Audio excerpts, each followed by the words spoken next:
with no worries on my mind. And now I'm getting older, my heart is growing colder all the time.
Feel the rhythm of the streets, neon lights and neon dreams.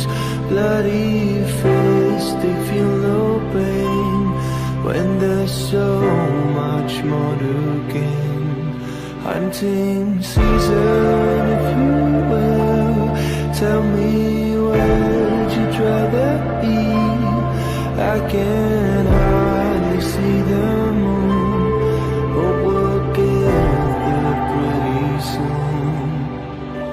Trying so hard to release you out of the misery. Hold on to your wishes if you can't hold on to me. Forgive me for letting you down.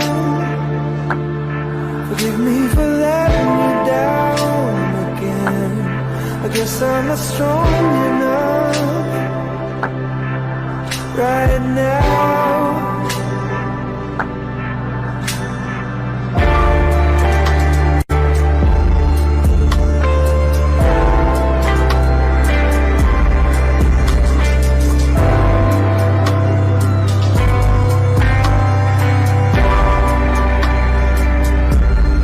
They will finally feel the flames, flames that run down through my veins. I will make the city burn. We're not planning to return. Trying so hard to be free, to make you see what I see. Hold on to your wishes if you can't hold on to me. Forgive me for letting you down. Forgive me for letting you down again. I guess I'm not strong enough right now. Forgive me for letting you down. Forgive me for letting you down again. I guess I'm not strong enough right now.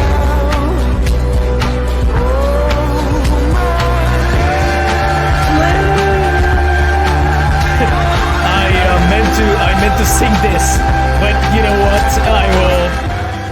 I won't do that. I won't do that. Like this is way too low of a note for me, you know. Like I'm only hitting like a really high notes, you know, like really high notes. Hello, welcome back. Hello, my dears. Yes, I already heard comments that it's been 21 days. Really, it's been so long. Holy fuck. Only under the shower. Revolver asks. Yes, pretty much. It's pretty much how it goes. Yes, only under the shower. Rocker Girlfriend asks, is that the secret lab chair? Is it worth buying? I mean, you know, it's a secret lab chair, yes. It's a, you know, it's a good chair, I would say. So I just, you know, like if you are short on chair and you don't have any, like I think it's a pretty decent one. Holy hell, sorry guys. It's a secret lab. I have some issues with audio. That was doubled for a moment, but it's not anymore. Okay, sorry guys. So yeah, I mean, it's a decent chair, to be completely honest with you. Like if you don't have a chair, yeah, sure. I mean, I can definitely recommend, this model, especially like the Cyberpunk one. I've seen also like that Cyberpunk chairs got some like new covers and stuff. But anyway, so if you are looking for a good chair, it's a nice one. I like it. But that being said, we need to play some banger, right? Should we play some banger? I think we should play some banger.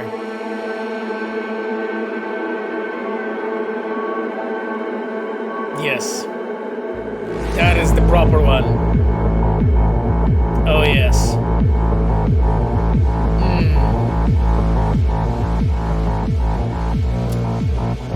Yes, the Rebel Path playing, I love it.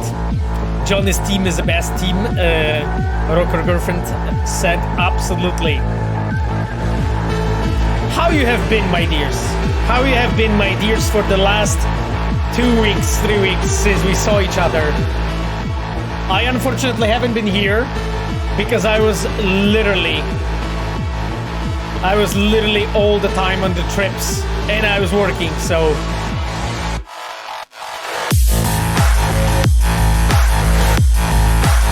Oh yeah.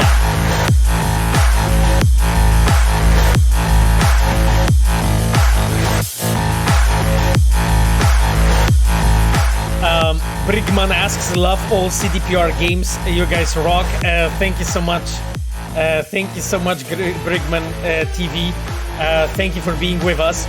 I see that Pablo's asking, Pavel patch 1.61 when? I guess, Pablo, when the time is right, you know. It's the same as always, my friend. But thank you for asking. You know, it's always good to know you guys are waiting for new patches. So, I wanted to talk to you about something. A science fiction person asks, who is the game director for Polaris? Sebastian Kalemba or Jason Slama? It is Sebastian Kalemba, as I think Seba recently published that information on the Twitter. So that as much as I can add really there. You can guys check Sebastian's Twitter account. You know, he posted about it recently. Yes, Seba is with the company since long time. I think he started when we were finishing up Witcher 3, I believe so. That was the time. So he is with us for quite some time already.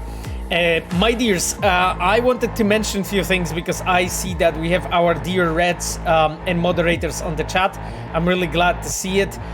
So we have already Small Sandayo, so our dear Kira, our in-game photographer. Thank you for being with us. We have, of course, Chivok, our customer support engineer. Thank you so much, my friend, for being here with us. And we have, of course, as well, Ayano, our UI Pure producer. Thank you so much, Ayano, for being here as well. Ayano, by the way, is also streaming. If you want to check her out, you can check her out in my recommended streamers. I'm glad you guys are all here. You know, it was a long time since we've been here talking together. So what I wanted to mention is, of course, you know, our dear moderators as well, aside of Reds. My dear girlfriend, Sapphire, who's with us every single week. Sapphire is now meeting her sister. I, you know, give my greetings to Pamela.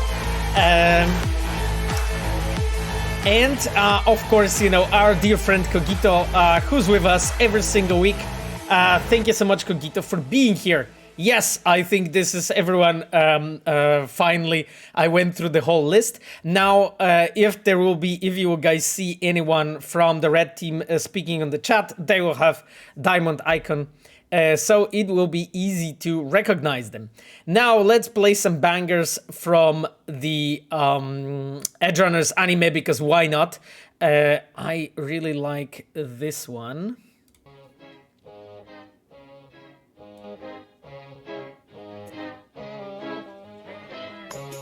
I really like this one. Yes, outside of the rumor, Camille, maybe we will play it. We'll play it at some point. I'm ready for tomorrow. Yes, absolutely.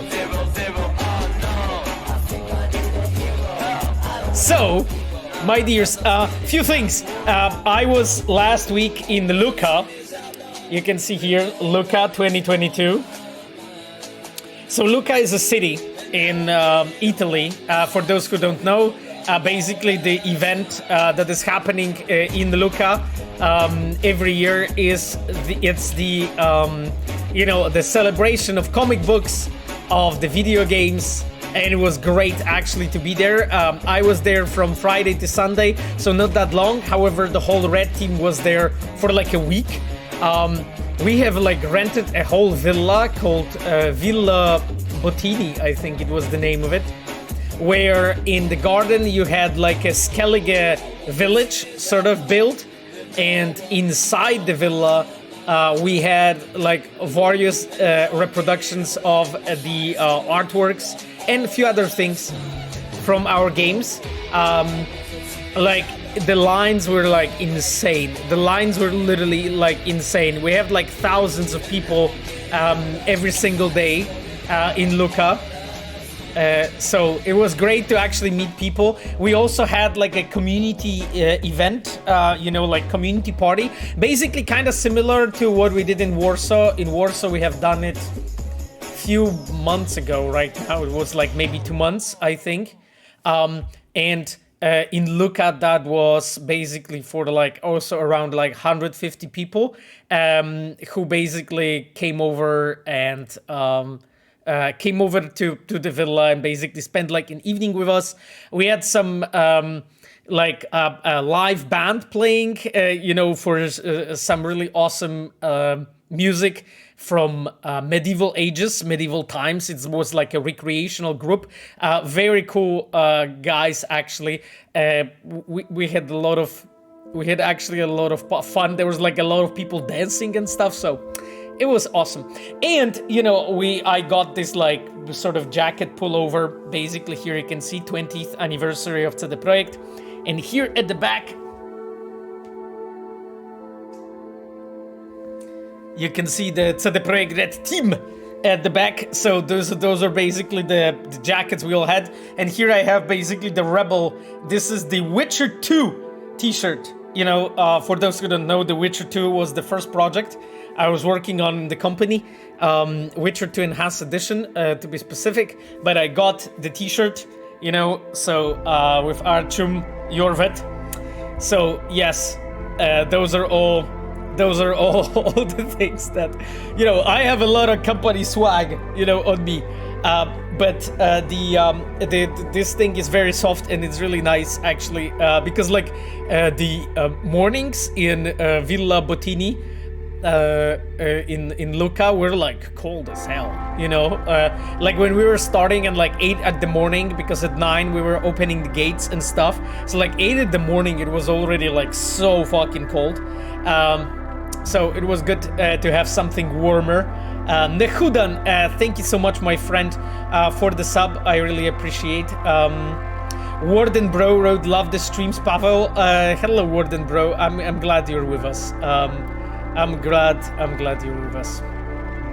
Science fiction person said is the person who's leading Witcher 1 remake, the same guy who made Carnal Sins. Science fiction person, yes, pretty much. So the Carnal Sins have been made by Kuba Rokos. Kuba was a senior quest designer on The Witcher 3. He actually made lots of different things, but also Carnal Sins. And Kuba is the owner, the CEO, basically, of the Full Theory. And Kuba is on the Witcher 1 project. But we have also others. Other people from the Red team who are actually working on it. You know, like Peter Gelenschir, you know, our level designer from the Witcher 3 times. Peter was also with us during Cyberpunk. Then he left for some time and now he is back on The Witcher 1. We have also Len de Gracia. Len was a like an environment artist and a art producer and outsource producer during Cyberpunk as well. So Len worked basically as an environment artist on Witcher 3, and then she was an outsource producer and like sort of coordinator, a supervisor for the outsource on both expansions for The Witcher.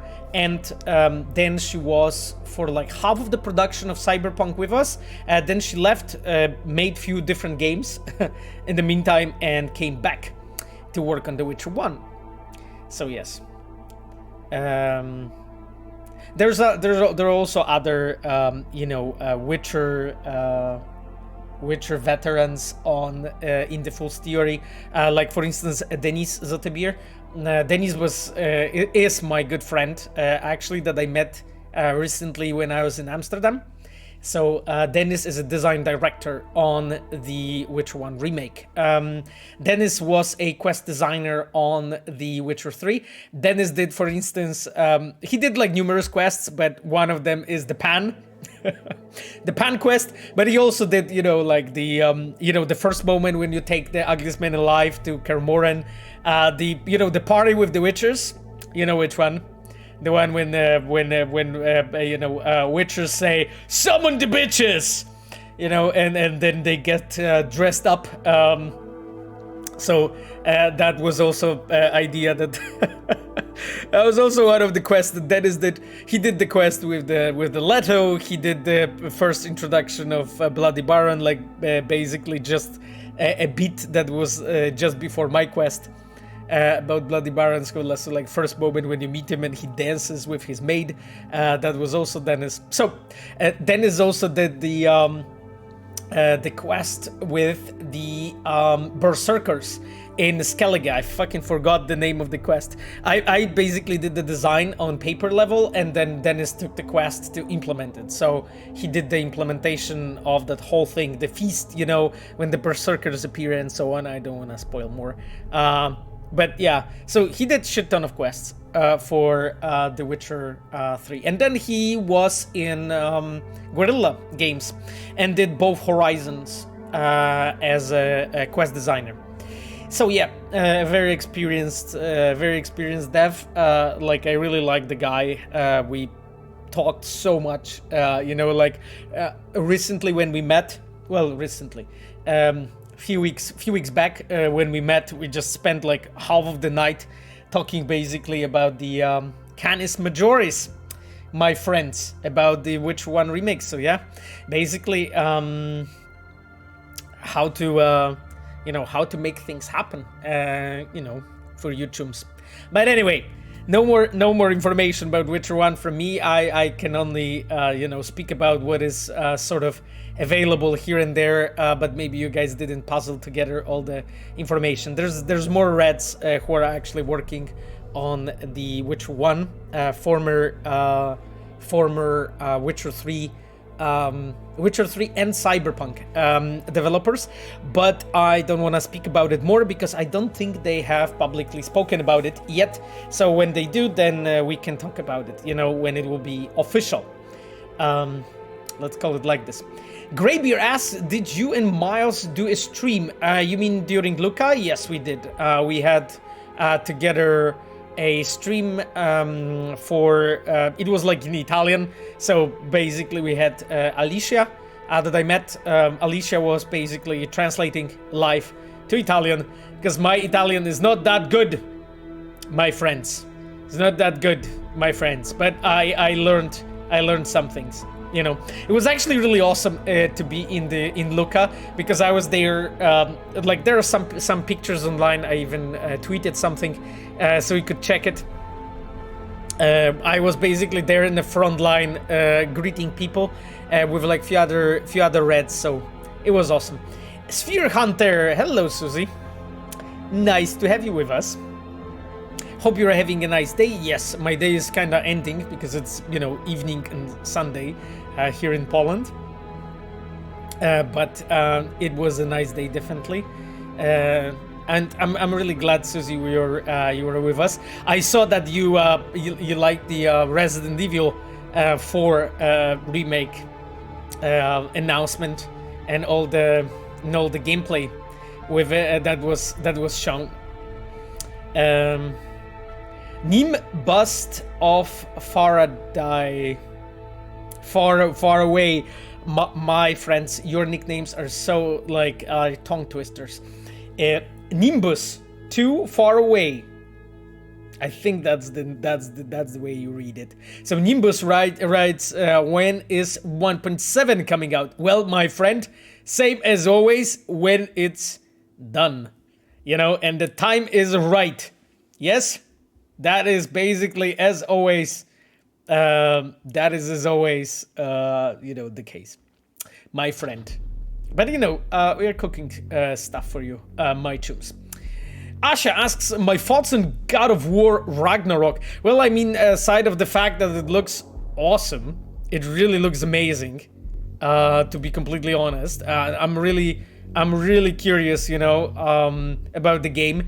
I have played the first game, God of War, you know, when it came out, maybe like a few months past the release, and I loved it. I really loved it. I actually played all the former God of Wars aside of Ascension on the PS2.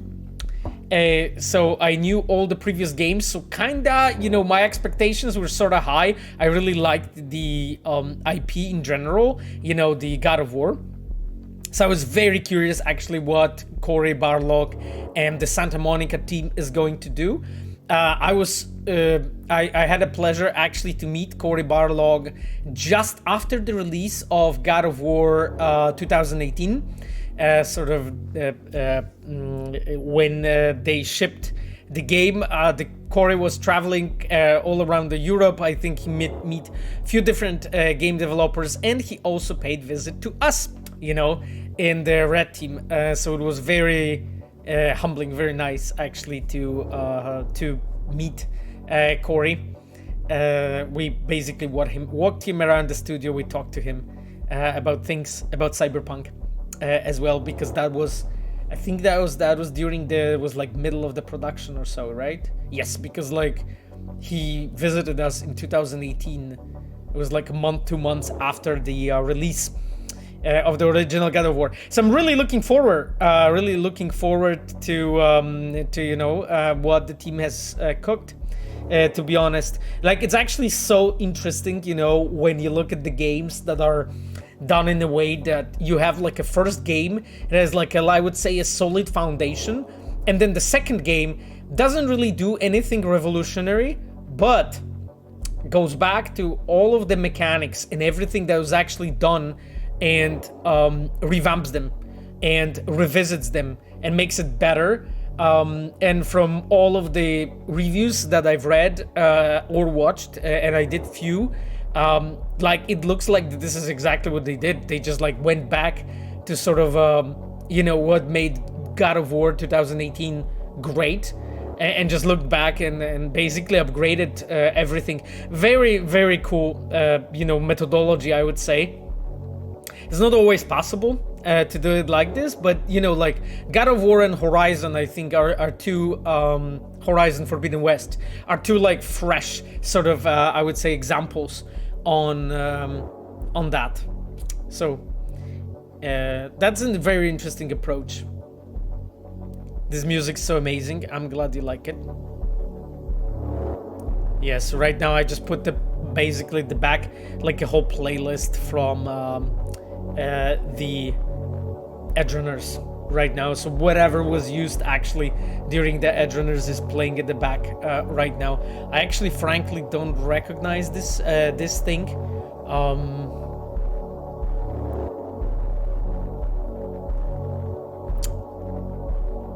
This is Left Unsaid by Retrogenesis. Maybe that's the case. I think it might be. Yes, I think that might be it.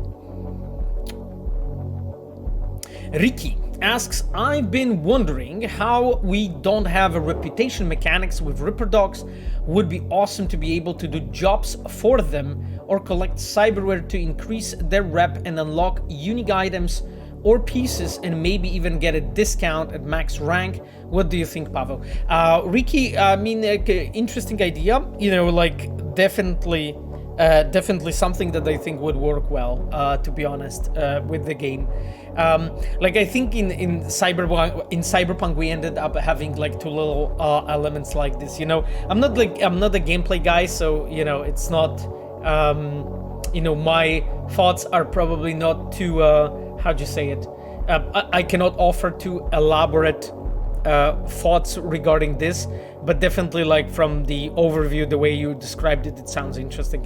It could work well. Brigbane wrote Corey Barlog is the man. Eric Williams is awesome too, but definitely a bit more on the reserved side. Would love to hear more of his thoughts on the development of Ragnarok. Yeah, I mean, who knows? You know, like maybe we'll hear more. Like past the release of the first God of War, there was the Rising Kratos video, right? That Santa Monica made. Well, they technically speaking made it during the production with like various people and so on, interviews and such, with like things that were important for the production. So who knows? You know, maybe there will be something more from Eric Williams as well. I'm really looking forward to the game, like in general. You know, it really makes me curious. Actually, how it actually really plays out, you know, because like there's a lot of people that said, you know, that God of War is like 10 out of 10 game, to be honest, and you know, like 10 out of 10 is ridiculously high, right? It's like ridiculously high. So I'm really curious.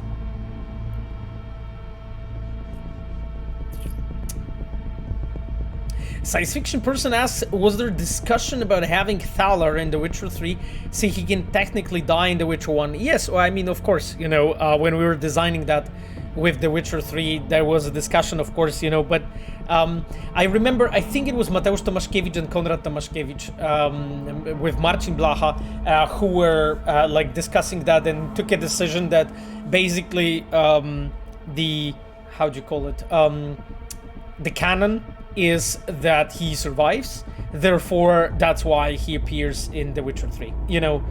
So obviously that was discussed a lot. Jadunio, so Jadunio asked, hello Pavel, if you remember, I think 3 weeks ago in a message to you I said that Canis Majoris must be the Witcher remake, so I guess I'm a prophet. Yes, Jadunio, I remember seeing your comment and I was like smiling to myself. I actually saw some people like, you know, correctly sort of decipher that Canis Majoris must be the Witcher 1 remake, but it wasn't that popular, I think.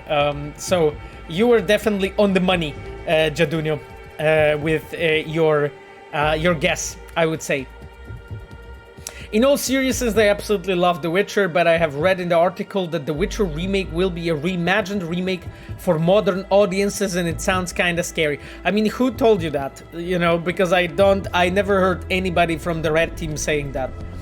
Anyway, I'm looking forward to it, and new Witcher games, all the best. Well, I mean, one thing that is certain is that, you know, The Witcher 1 didn't like age really too gracefully, right? Like, so like lots of the things have to be made properly, but nobody really spoken anything more about how it will be done and so on, because it's too early. And as we said, like, it will be some time before you hear anything about the game from us. So anyhow, he almost said Cyberwang. KW Strictly 9 wrote Cyberwang. Sure, Cyberwang. Let it be a Cyberwang. Jeduni asked any thoughts on Henry leaving. Oh, I don't know, kinda heartbreaking, to be honest, my friend. Oh, Outsider no more again. Here you go. You know, today is a good day for Camille. Good day for Camille. I mean, honestly, like, it's heartbreaking to see Henry leaving. You know, he was just so invested in this, and he really wanted to play the role of Geralt of Rivia. You know, he's a fan of the books, fan of the games, so it's just always nice to just have one of us, you know, nerds there among the legends, among all of those Hollywood stars playing the role. Like, he definitely was pushing, you know, for Geralt to be like accurate, you know, how he was done in the books. So it was great to have him there, you know. And I think, like, at the very beginning, not everyone was buying him as Geralt, you know, and I'm talking about like just at the moment when you know, Witcher really was announced, and then when people found out that, you know, Henry Cavill is going to be playing Geralt of Rivia, I think not everyone was giving him the benefit of the doubt, so to say. There was a lot of people saying that he's gonna be like a crap Geralt, and that he is too handsome, and that he's too muscular, you know, that he's too buffed to be Geralt. And I think, like, in a way, he has proven, you know, a lot of people wrong. I mean, Henry, you know, he really made it work with sort of his imagination, his reimagination of Geralt on screen.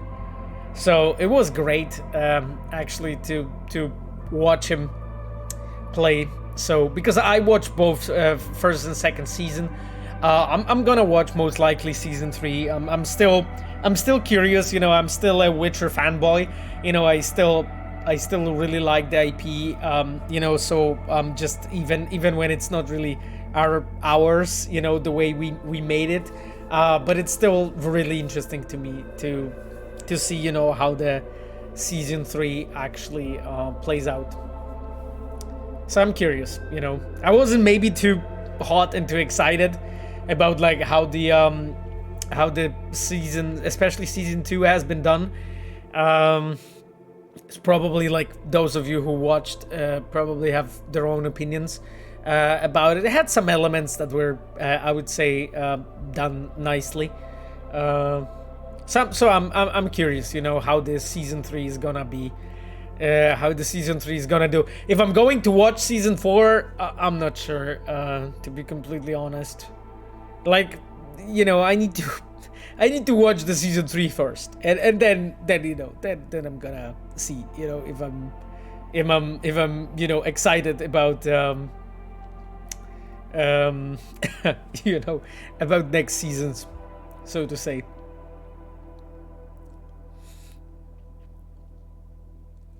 Pablo says, Pavel, please, instead of one of the new games in the Witcher universe, you guys could create an isometric adventure game in the world of Cyberpunk, something like Disco Elysium. That is a very interesting proposal, Pablo. Like, I think, Pablo, like, one of the key things about us, you know,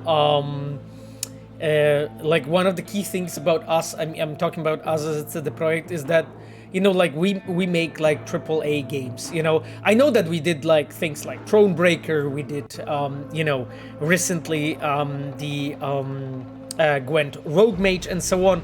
So of course, you know, there is already a ground to say that, you know, sometimes we also make like smaller games, but like I think like we are primarily, you know, a AAA development studio, you know, Pablo. And like a project, let's say Isometric game with like something like Disc Elysium that sounds like something much smaller, you know, to build. Now the question is if I would personally be interested in working on something like that. Probably. That sounds actually quite fun, you know. That sounds actually quite fun. I mean, it's just like, you know, I'm in a stage of my career where I would love to work on anything, honestly. Anything that is good, right? That anything that is good, I would be excited to work on.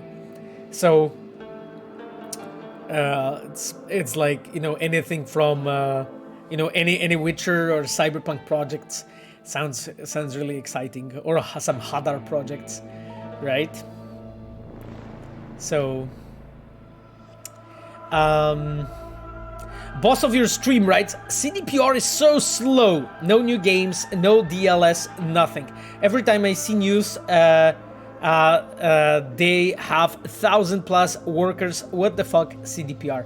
Well, I mean, my friend, I think things have changed. You know, we are, as you know, we have announced like bunch of new projects that we are working on. So, you know, that we are doing and spending our time on, and you know,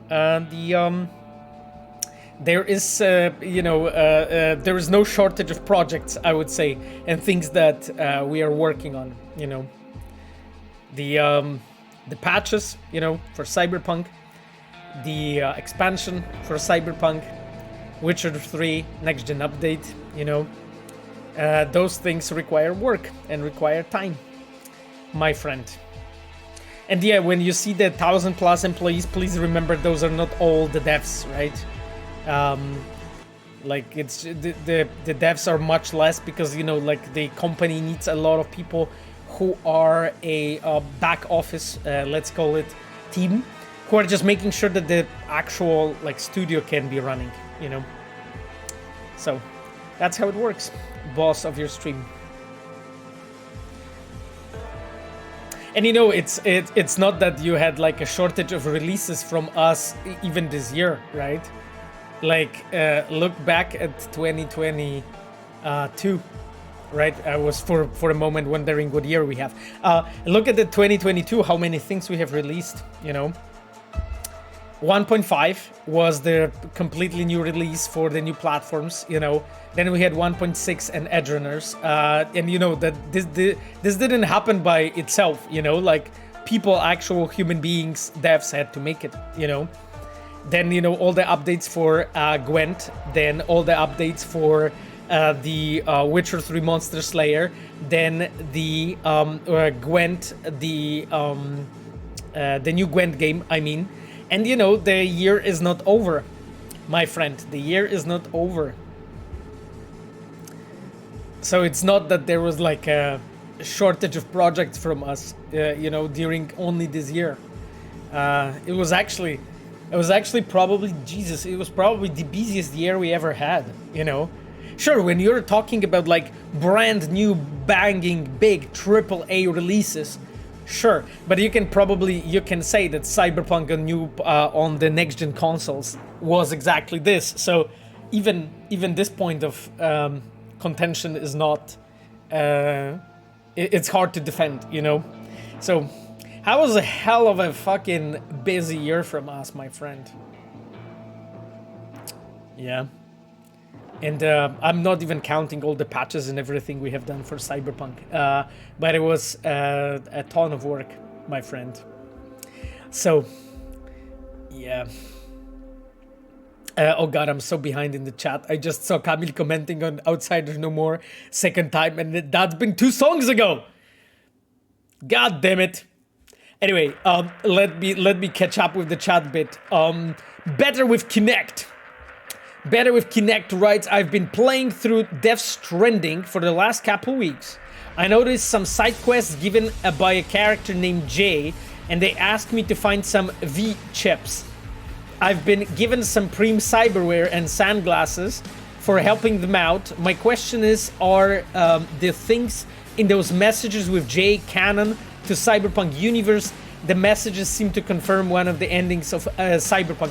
I mean, better with Kinect. I have to admit, my friend, that I didn't see the content of the Cyberpunk content in Death Stranding, so I'm actually not sure. I, of course, you know, saw the motorcycle and the glasses and stuff, and the hand, I believe. There's the arm as well that you can get as a cosmetic thing. But regarding any, like, narrative content, I'm completely not up to date what is available in Death Stranding, so hard for me to comment on, my friends. Heroes wrote, hello everyone, sorry I'm late, I was playing Cyberpunk. No worries, my friend. That's a very good excuse, you know.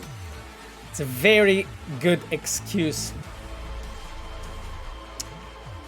Razi Dark wrote, Henry didn't agree with the writers, I understand him.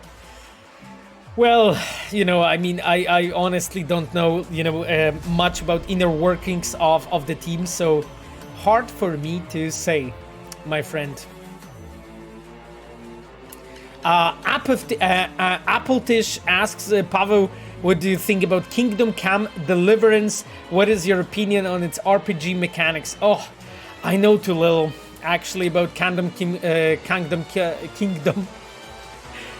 Come Deliverance, god damn it. I know too little about it, you know, to actually give you like an educated opinion, my friend.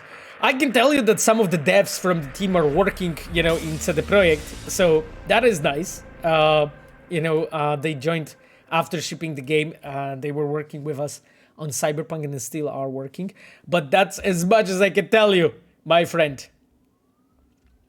Jesus Christ, I'm so behind. I'm so behind with the chat. Yeah, Camille Road, we already got DLCs for Cyberpunk. Yeah, I mean, of course, you know, there was like so many free DLCs that we released together with the patches and stuff. Obviously. Oof, I really like this tune. Scavenger Hunt. Will we ever get The Witcher 2 on PlayStation? Unique 11 asks. My friend, I mean, that's kind of, you know, that's kind of far ahead looking. I have no idea. Kiransen92, hi Mr. Sasko. Hello Mr. Kiransen or Miss Kiransen. Nice to have you with us.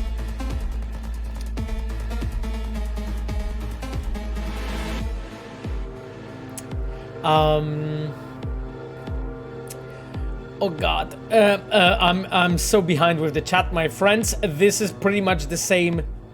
Pablo asks, Pavel, NVIDIA RTX 40XX update for Cyberpunk will be a separate patch or part of 1.61.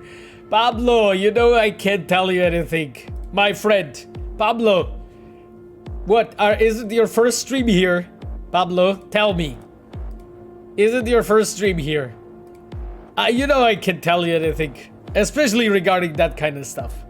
Come on, you know, when it will be official, then we can talk, my friend. Okay. Sphere Hunter Susie wrote, Phantom Liberty will be worth it. I hope so. I really hope so. I'm really looking forward to Phantom Liberty.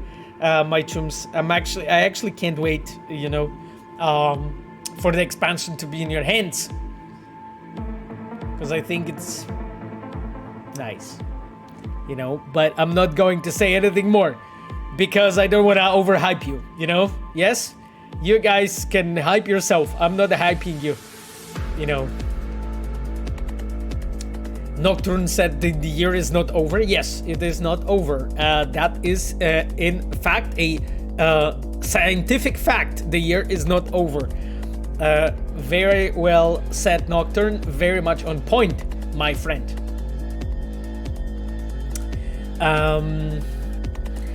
Elani Sanchez wrote, hello, Pavel. Love your Cyberpunk themed chair. Oh, thank you so much. I also have Cyberpunk themed headset mouse, gamepad that is like here just for, and you know, many more other, you know, Cyberpunk themed things actually in my house. So, but I'm glad you like it. You guys released the samurai skin recently for Titan Evo, hoping for a Netrunner theme in the future too. Would be really awesome. Oh, that sounds cool. I mean, I frankly have no idea about, you know, like the inner workings of the products and so on that are being released, but definitely sounds cool. Funny enough, the Netrunner themed chair you mentioned, like this is actually the Netrunner series of the headset. I really liked it. That's why I bought it, you know. So yeah, I actually frankly like buy everything that we release from Cyberpunk. Sophie Knight wrote 1.69 confirmed. Okay, I guess. That is cool. You know.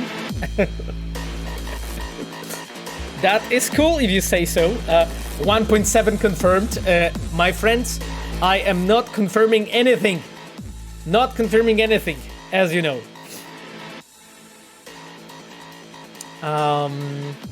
Uranium Bullet says, I'm surprised that there hasn't been a follow-up to 1.6 in terms of hotfixes. Thought RTX Overdrive would be implemented already. Uranium Bullet. Well, I mean, Uranium Bullet, it's the answer is actually the same as always, which is that if it's not released, there must be a reason for it. In most cases, that reason is because, you know, things were not ready, simply.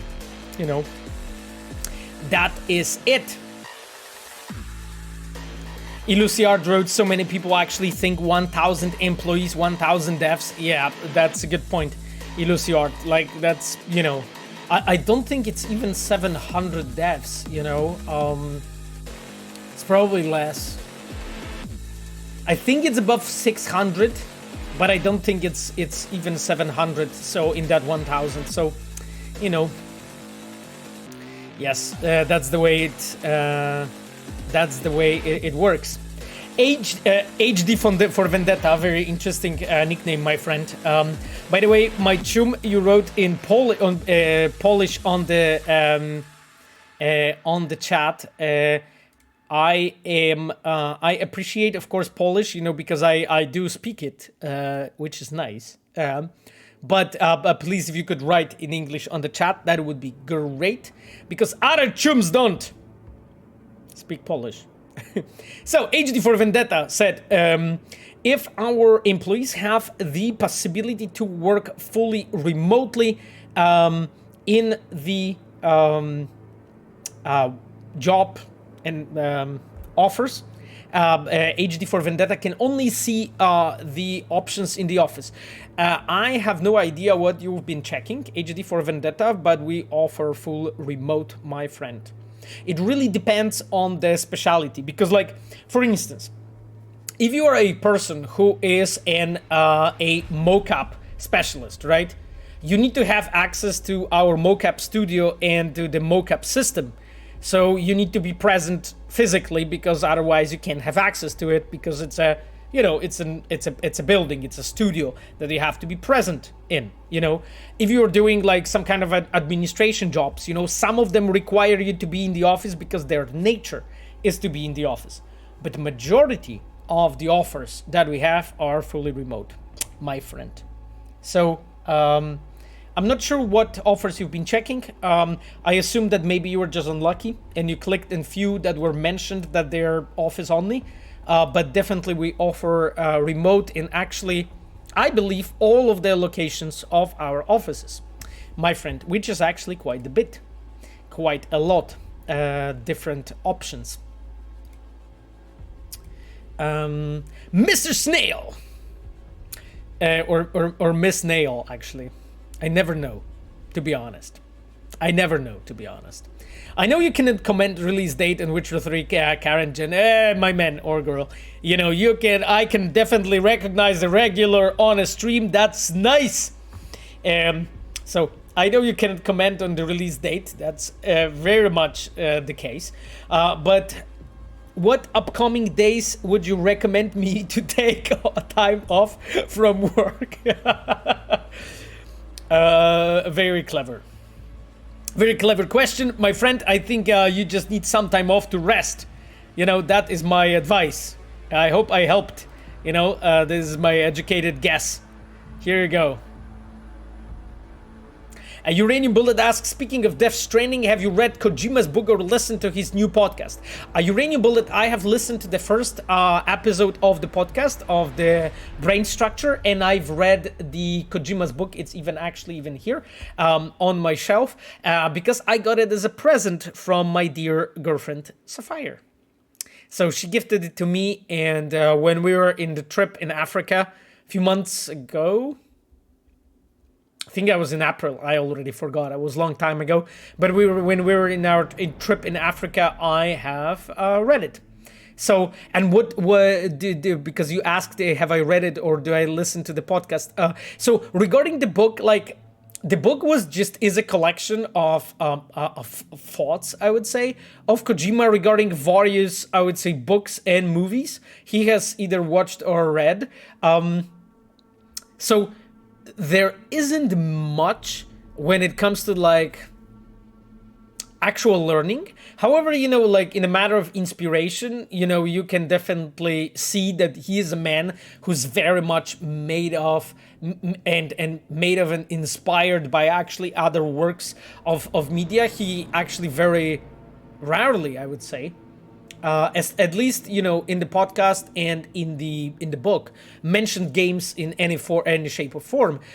He does mention books and movies a lot, and I think, like, you know, those of you who follow Kojima probably know that he is an absolutely psyched when it comes to movies and loves movies in general. Watches a lot of movies, loves discussing movies, and so on. But not so much when it comes to the games. Actually, like, he doesn't speak much about games outside of the games he worked on personally.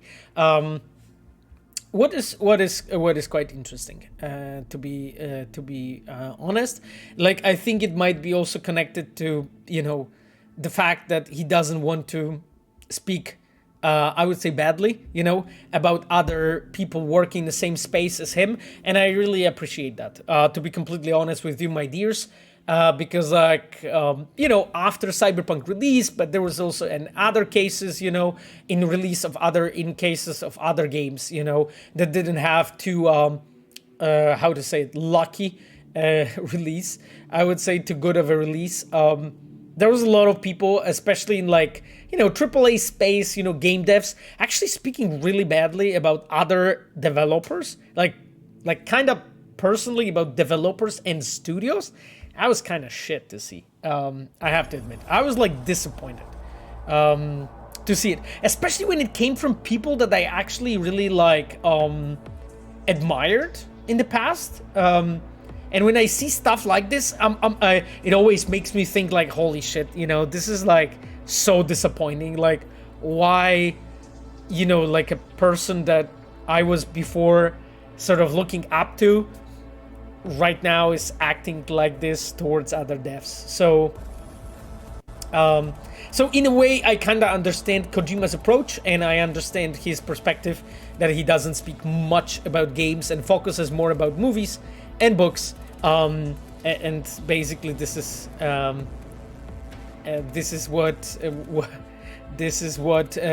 basically he's, you know, when you follow him, how he's posts and tweets and so on look like. Crucifix wrote that my stream is lagging. Basha, what the hell are you doing with your stream? You know, stop downloading this porn. You know, you need to, like, turn off all that, you know, Pirate Bay download.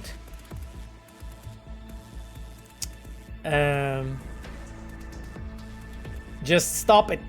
You know, the stream is gonna be lagging, you know, unless you have like a amazing connection. What can I do? You know, how I can help? Troop Marak asks, porn, what's that exactly? You know, like, we have no idea. So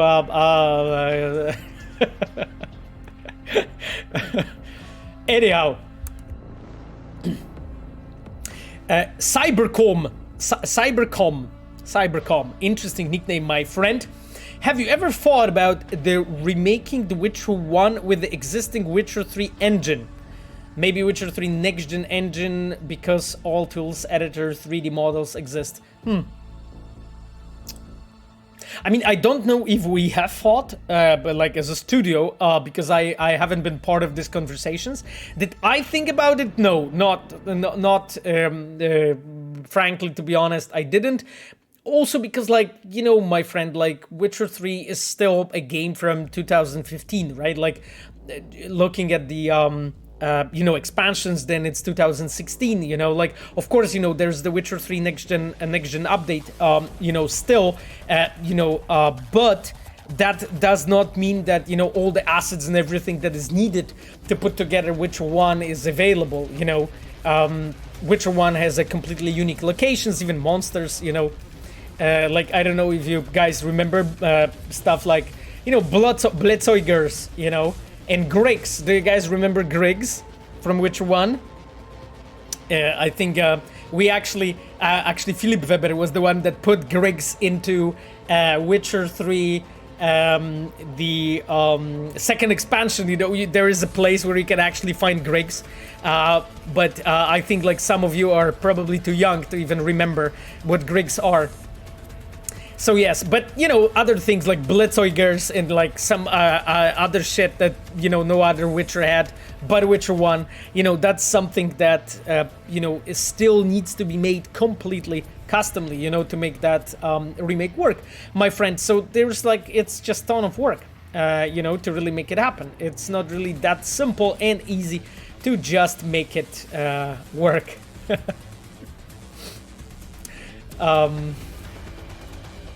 There, Voitas asks, do you have RTX 4090? No, Voitas, I don't. Sadly, I don't. Donatello God says, of course. Oh, I guess it's a comment to Griggs, that you remember Griggs. Yes, I think Griggs were riding cats in The Witcher 1, weren't they? I think in the lore they ride cats. Like, I don't remember. Were they in Witcher 1 riding cats? Definitely, like, definitely I remember it from the lore that they do. Let's gift Pavel our RTX 4090. Oh god. And what would I do with it, you know? With RTX 4090. Yes, I have 2080 Ti, Shraft 2K, exactly, my friend. Oh god. There's a comment, but I scrolled to it. But it was an interesting comment that Zoltan performance in which one is a peak male performance. I mean, seriously, okay. That's cool. Pavel 451, thank you so much, my friend, for the sub. I really appreciate it. For the Prime, that's nice. Sphere Hunter wrote, I still have 2080 Super. Jesus, what the hell is 2080 Super? It was like a card that was called 2080 Super. Kalkstein was something too. Oh yes, Kalkstein. It was like, do you guys remember the scene when Shani opens up the skull of the guy where they have the how the hell was that called? Like those worms. And, you know, the autopsy, yes, the scene of the autopsy, exactly. So, yes, I was, Tsetse, yes, Tsetse flies, exactly. Yes, Voito, exactly, I fucking forgot about it. I've got 2070 Super.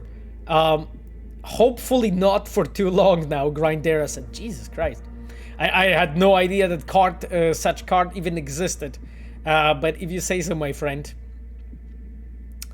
Science fiction person asks, do you think Witcher 3 would be a worse game if you guys have tried to do parallel AAA development starting in 2014? I mean, science fiction person, one important thing to know about us in 2014 was that we were like 80 people studio at the time, my friend. Right? And I'm talking by 80, I mean not devs, I mean the whole studio was 80 people. You know, when I was hired, I was an employee number 86. Employee number 86, my friend. Yeah. And, you know, then after Witcher 2,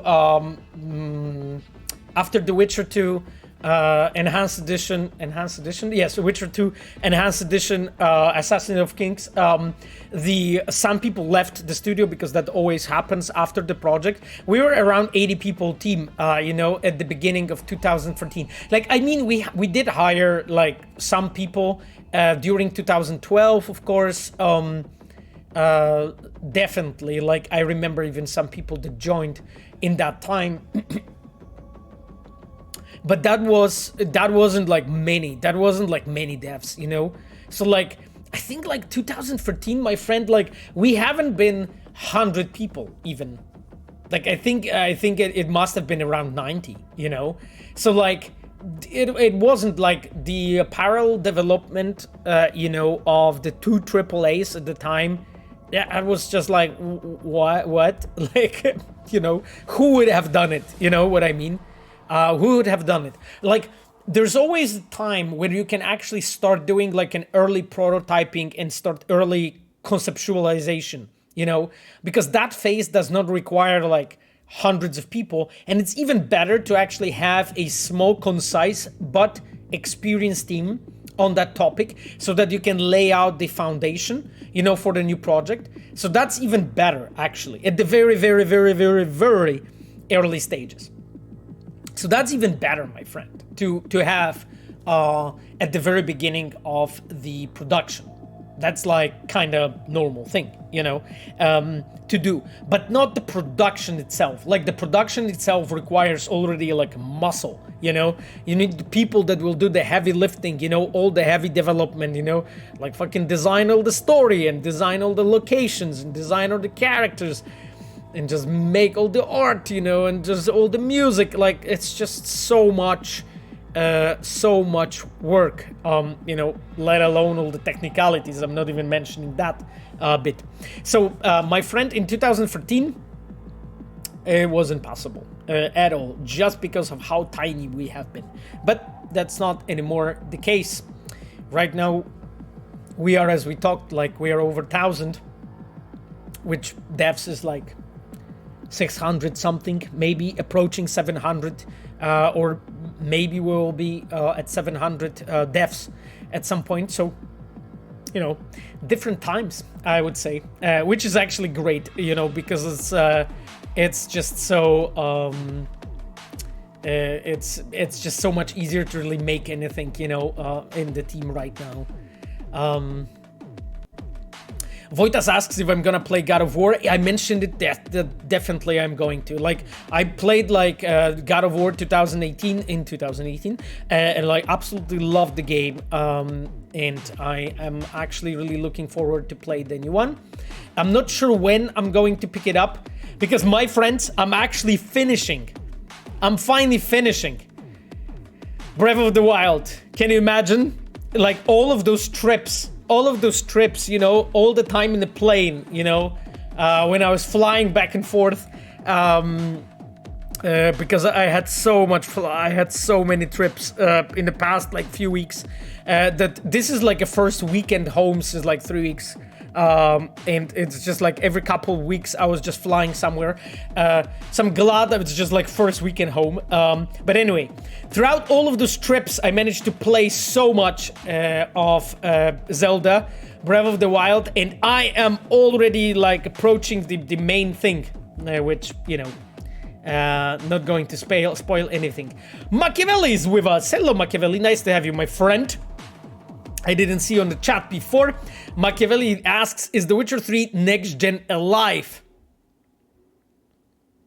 My friend, we did say that everything's on track, right? And the, you know, the year didn't end, right?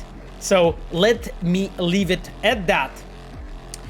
Do you know how many girls applied to program dziewczyny w grze, so girls in the game?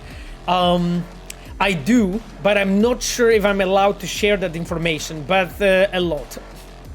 Like a lot. Like if you think about a lot, then think about more a lot than a lot. You know, this is how many applied. So, jak talala,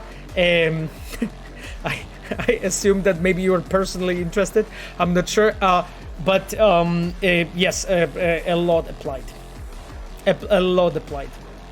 Which I'm actually really glad. It's very awesome. Oh god, my friends, this is like, how come there's so many questions in The Witcher 3 right now on the chat? How many people work on Cyberpunk, Pavel? I mean, we have said officially that it's 350 plus right now on Cyberpunk. CyberCaldos asked. So the expansion is 350 plus, basically. So that's basically the size of the team that was working and shipping The Witcher 3 and The Witcher 3 expansions. That was the same size of the team, sort of. Because we started Witcher 3 being like 80 people, and then we went, at the moment when we were shipping, we were like 350, and we were 350 for like last year of production of The Witcher 3, and 350 people were also working on the both expansions. So pretty much like comparable crew is working on the expansion. For you, my chums. Hello, Pavel, how are you? Oh, I really like this question, Daidaro. Thank you for asking. I am quite okay. Feeling slightly maybe sick, and my voice is, a bit strange, just because of all of those trips and so on. I was feeling slightly under the weather. I'm not really sick, but just feeling slightly worse. But thank you for asking. Outside of that, it's all fine. I'm working, and nothing is stopping me from working. So on that front, everything's good. Looking forward to Remake of The Witcher 1. My friend, I am looking forward to it as well, to be completely honest with you. I really liked The Witcher 1. That was the game. Like, Witcher 1 was the game that made me really fall in love with the CD Projekt, Like, Witcher 1 was the game. I was already working in games, or starting, because at the time I was learning first things, how the hell even games are made. I was at the time working on some indie games, match-free games, Hopas. Interesting times. It was like, 2004 and 5? Long time ago. Well, some of you probably haven't been born at the time, to be honest, my dears. But the Witcher 1, when I played it, it actually really made me fall in love into the project. I was like, god damn it, this game is so fucking cool. I really want to work, one day in this company. And that was my dream. That was my dream. I mean, it still is my dream, to be completely honest. And I still can't believe, some days, I just still can't believe that I'm working here. And I'm like, yeah, I kinda did it. After 6 years. It took me 6 years. It took me 6 years of working in game dev and actually trying to apply to CD Projekt and being rejected fucking few times. But I managed to do that. So that was awesome. How does it feel to be the chaddest dude around? That's interesting. Thank you, Galaxy, for the compliment, I guess. I do not think I'm the chaddest dude around, but what I wanted to tell you guys, did you guys watch the Worlds actually last night? I stayed up till 7 in the morning today and watched the Worlds. We watched with Sapphire, like part of it. Sapphire went to sleep in the middle or so, and I continued watching. I fucking loved it. And you know who's the chaddest dude? Beryl. Beryl is the chaddest dude ever. Like, this guy, like, when he was dodging like skill shots and shit, like having like sliver of health as Heimerdinger and just walking around, like, and it just like, there was like literally like Faker's laser, like literally burnt hair on his ass, at some point. Like, it was just insane, like the games were, and like the games like for going further were like even more insane. Like actually there was this moment, it was like towards the end, right, like of the 5th game. I'm not gonna spoil much, but there was almost a base race, like when they actually like teleported to the base and started pushing. I think it was Faker, right, like who was pushing actually towards the base because he knew that that's the only fucking thing they can do. Oh, there's a question if I play League of Legends. I mean, Leonard, like I actually did play League of Legends since 2015. So there was season 5 till like, I think last year I played it last time. And it's like, I did stop playing, not because I don't like it, but just because of the time. Because it was taking so much time to play League, that I was like, no, this is fucking pointless. Like, I need to focus on playing other games too, because like League was just taking too much time, and still like it wasn't like a lot, you know, because I was still like focusing like my time on my development and my work. That was like my first primary thing, but it's just like the rest of the free time that I had, I was spending basically time playing League, and I loved it. Like, I honestly loved it. I have so many skins and so on. You know, I actually know some people from Riot who actually gifted me so much RP, you know, so I was able to buy so many skins for it. Like, at first, of course, you know, I was just buying all the skins and so on for myself, you know, but then at some point, I got to meet like some people working in Riot, and the way it works is like they get like basically bunch of RP that they can buy skins for, and they get some RP that they can get to actually gift, and basically like I got it as a gift, you know, and I was like so happy, and I spent it all on skins, you know. I have like most skins for Ashe and for Jhin. Like Ashe, Jhin, Misfortune, those are all my mains. Like when Jhin came out, I was literally playing only this champion. Like I have over close to 1 million points as Jhin, and like 500,000, a bit over 500,000 as Misfortune. And Ashe, I'm like 300, 400,000. So those are not like super fucking high numbers, because again, I played like some time ago and stopped playing, but it was anyway. I think League is an amazing. I think League is an amazing games. You know, League is an amazing game.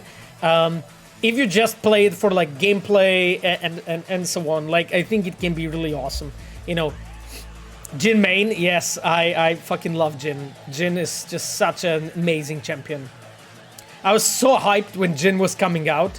Like I remember the CGI when they released, we know, with the Jhin actually like in his ultimate and so on. I was like so psyched about it. Anyway, loved it.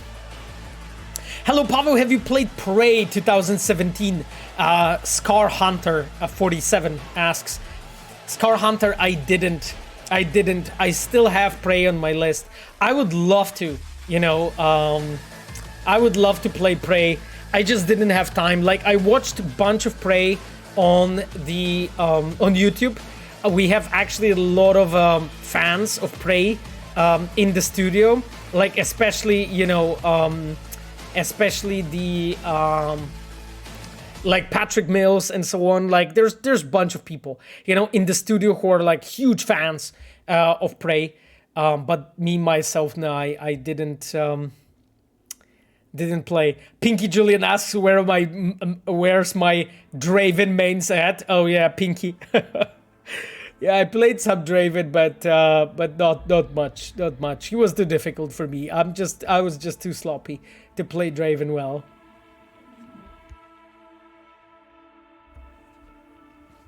Strictly9 asks, how long before the release date of the patch, the decision of patch 1.6 will be the last content for the older console has been made?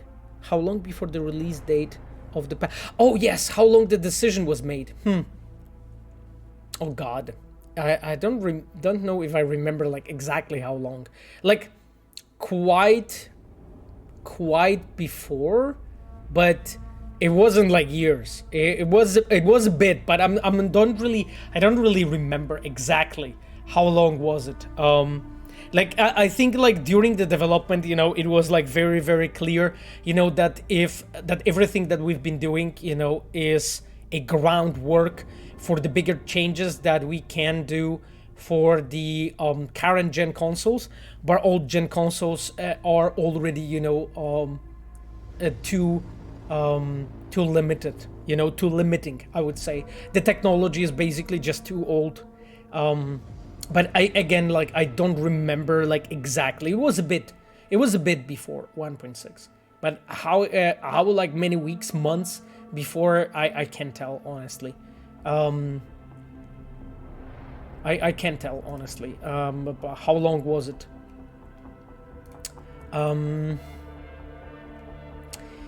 I wish System Shock 3 wasn't in development. Hell. Uranium Bullet out. Oh, yes, I actually read something about System Shock 3, but I didn't even know the development is actually continuing, to be completely honest. Science Fiction Person asks, how do you feel about the new stories on your stream? For example, there were new stories on your reaction to the resurgence of Cyberpunk after Edgerunners. Science Fiction Person, I have to admit, I don't fully grasp your question. How do I feel about like Resurgence in general? Yeah, I fucking love it. I'm so happy. Like, you know, guys, what was actually really cool? I think it was last week. Was it last week? I think it was last week. Cyberpunk was still in top 10 best-selling games on Steam, even though the sale ended like 2-3 weeks before. And still Cyberpunk was selling, and there wasn't like a new patch or anything, you know. Already everyone talked about Edgerunners and watched it probably and played the, you know, game on 1.6 and stuff. And still Cyberpunk was in top 10 best-selling games, and I was like so amazed by that. And that, I think that was last week.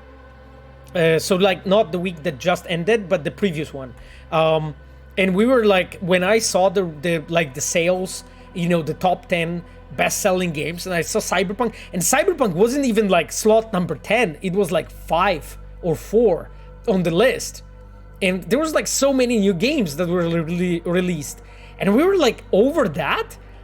I just couldn't believe that. I just couldn't believe, honestly. So this is amazing. Like, honestly, this is so awesome. I'm so glad that people are like, you know, just playing the game. This is so good. It feels so good. Honestly, you know, because like for me as a dev, it means that there is a value in the game and you guys enjoyed it and you guys played it and you think it's worth your time, which is amazing. Second thing is like the fact that people are buying the game and playing it. That means that basically like we as a studio, we have like revenue, basically speaking bluntly, to really like make next stuff for you, right? And this is so amazing, right? Because like we can keep doing what we are doing. We can keep making amazing games for you. So yeah, so this is incredible, honestly. So I loved it. Pablo wrote, since Pavel doesn't want to answer my questions, I'm going to play Cyberpunk. I'll watch the streams tomorrow while cleaning and washing dishes. Okay, Pablo, sure. You know, I don't think like, because you are asking the questions that are really questions that I can't answer. So how the hell I'm supposed to do it, you know? How the hell I'm supposed to answer, you know? It's number 20 right now on Steam. Diego Damohil says, that's awesome. That's awesome. You know, it's like almost 2 years. Chums, it's almost 2 years. Can you imagine this? This is 48,000 players right now. It's fucking hell. This is so good. Yeah. Voitas, how do you approach building a game in the new IP? Do you write its history, culture, styles, and so on first, and then actual story? One factor that your games have an incredible depth is that there's a huge living world behind this all. Voitas, yeah, pretty much as you said it. Like, normally when you approach like constructing new IP, what you do, you're putting together something that sometimes called a design bible. And what that design bible is pretty much you are fleshing out the world, you know, what actually the world is really about, you know, what is like how it's actually really constructed, you know, how people live, you know, what is important for people there, you know, in that world, you know, and so on and so forth. So those are like the most important things. And why do you start from that? Because without it, you can't really do anything else, right? Like if you do, let's say, like if you don't know that your world will be like, I don't know, let's say, like Disco Elysium, you know, so like in a quasi, I think it's like early 20th century, right, in alternative universe and so on. If you don't know that stuff, then you don't even know what kind of components and elements you can use, you know, to build your story, to build your world, you know, and so on. So this is super important to actually get it out of the way like early, you know, and sort of quickly. You need to know all of those things when you're building your game, and those things you kind of do way before like coming up with the story and building the story. Like you first sort of start from the world, from the aesthetics, you know, what actually is going to what it's going to be about, and only then having that, then you start thinking about the story and so on. And then of course, you know, you keep developing those elements sort of together, right? So you are thinking about the story while you're developing the world, and you're thinking like, okay, you know, if I take my story towards this direction, then maybe we could develop the world towards that direction. Therefore, you know, they all can come together better, you know? So that's normally how you do that. It's a lot of work. It's a lot of work. It's years. It's really years, you know? Actually, I don't know, guys, if you know the behind-the-scenes story of the Elden Ring, actually in their cooperation with George R.R. Martin. So I can maybe tell you a bit about this. It was actually an interesting story, because you probably heard about the fact that, you know, Elden Ring actually was it was actually cooperation, right, between From Software and George R.R. Martin. And the way they actually did it was that they basically asked George R.R. Martin to write what has happened in that world like 500 years ago, basically. Who were like, what were the important people, you know, what were the gods, you know, what were the continents, you know, what were the weapons, what kind of powers they had, basically stuff like this, sort of to write a mythology of that world in a way, you know. So that's sort of what I was mentioning just before when I spoken about the you know, like a design bible in a way. So George R.R. Martin, he wrote that kind of stuff for Elden Ring.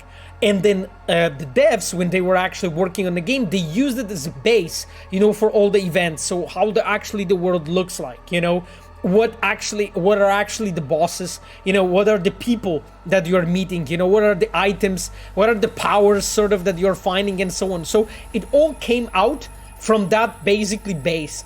And it's a very interesting way to make games like this, because you're like constructing this extremely rich background, sort of, and you're not like directly telling that story, even though you know, in some ways you can say that it's directly, because you're just basically explaining or describing what has happened, but you are using that as a base, you know, to sort of as a fertilizer, you know, for you as a designer to actually come up with all those ideas, you know, the regions, let's call it, the bosses, you know, the powers, and so on. So I find it really interesting, and I think like it's a very interesting approach, I would say that the From Software took, you know, and according to my knowledge, that's been like years. Like that was just after they shipped Sekiro, right? Because the Sekiro was just before, I believe. So that was the times when they shipped or they were working on Sekiro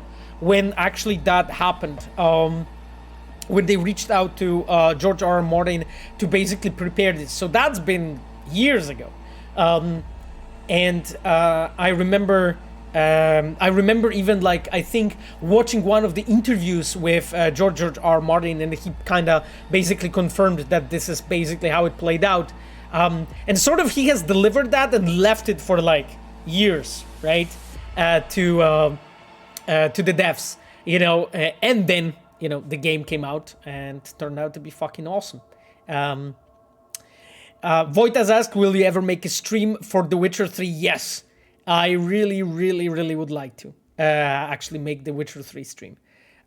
It's just like, nowadays, you know, we are constantly releasing things for Cyberpunk. I mean, by constantly, I mean like, you know, there's patch after patch after patch after patch after patch. I think like, what, 15 or 16 times now. And the expansion's coming. So there's like lots of new stuff constantly. So it makes sense as well. Also because I can talk to you guys about the game, you know. Shrav2K wrote, could you guys please, for the love of God, do an Altered Carbon game? Well, I mean, I honestly love the Richard Morgan's books because I think there's 3.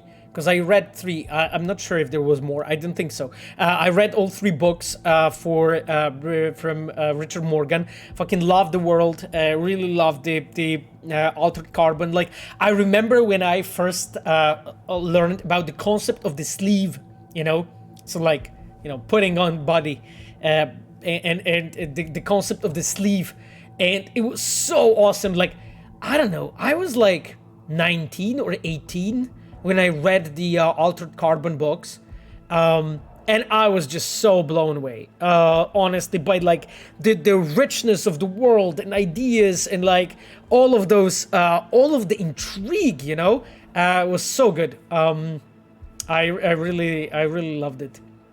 Cosmu says Altered Carbon or Blade Runner. Oh my God, please. Yeah, it would be great. I know what you mean. Furious Furball. So Furious Furball asks, does the team keep an eye on the mods available for Cyberpunk and ever wish they thought about it, wish they had time to do some of the things that mods cover? Has mod ever got a modder hired to work at CD Projekt? So I will start at the end, from the end of your question. My friend, half of my team is modders. Half of the quest team is modders. Some people in open world team are modders. I'm not sure if in the cinematic department we have modders, maybe. Because I have 3 departments, as you know, in CD Projekt. But like half of quest team and bunch of people in open world team are former modders. Modders who have been hired thanks to the mods that they've made.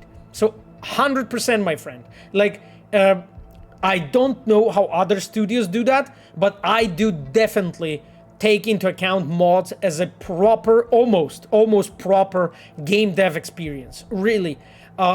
There's so much actually that you can show what you can do through the mods. So 100%.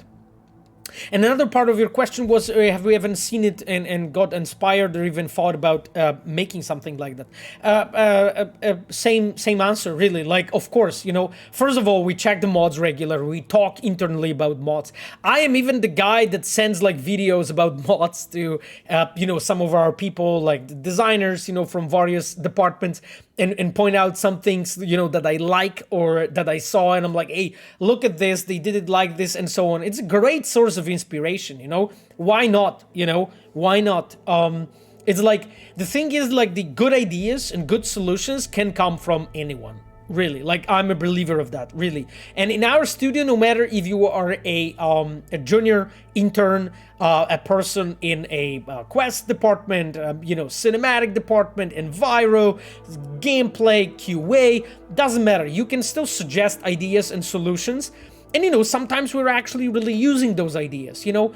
The thing is that if you are in a creative environment and you have a lot of devs working on a topic, very often you will discover that some ideas were already discussed before, you know. It turns out that, oh yeah, we of course have discussed it in the past, we thought about it, and then sometimes it's a constraint because, like, for instance, we don't want to do something because we think that, you know, that's not the vision for the game, basically. That's why, like, you know, some of the mods can do things that we wouldn't do, just because that wasn't really the vision of the game. But, you know, like, as a player, if you can get a mod like this and just play like that and you like it, I mean, be my guest, honestly. Like, you are free to use any fucking mods you want, you know, Schlongs of Cyberpunk, you know, and all other, you know, mods that come to your mind you want to play with. I have no problem with that. But when it comes to the development, often, like, we thought about, oh yeah, this mod does this or that, or wish we could have time, you know, or a space, you know, to develop this or that. Of course, you know, that always happens because, like, when you look at the mods, there's like over 1,000, and I'm talking about the gameplay mods, less of the asset mods, because asset mods, it's like, it's hard to count at this point. Even like Tyler McVicker recently, by recently I mean like 2 weeks ago, released this video of like 1,000 mods, where basically he prepared like a curated list of the mods that you can play with. Amazing fucking list, amazing. Like, again, if I would pick all of the mods from that list, probably not. Some of them are the mods that I don't think they fit Cyberpunk or Division. Some of them just do not make the game look that good, you know, but it's besides the point, right? Like, again, you as a player, you can do that. If you want to play, you know, with, like, you know, everyone's naked mod, sure, go for it. You know, you can do that. So that's the answer. I think I touched all of the points that you have mentioned in your question, my friend. Delu says, hello, Pavo. Hello. How is the decision-making process in relation to the most important basic questions for upcoming games, like Orion, for example, such as what decade, year is it set in which city, country is it set in, etc.? Are 10 developers sitting at a table and voting, or these main decisions made by a single person? And how does influence do you personally have in these decisions? Thanks. Delu. So, I am one of the directors on the Orion project. It's not fully, you know, I would say crystallized yet what exactly will be the departments I will be leading, most likely similarly to the departments that I have right now, and probably a bit more.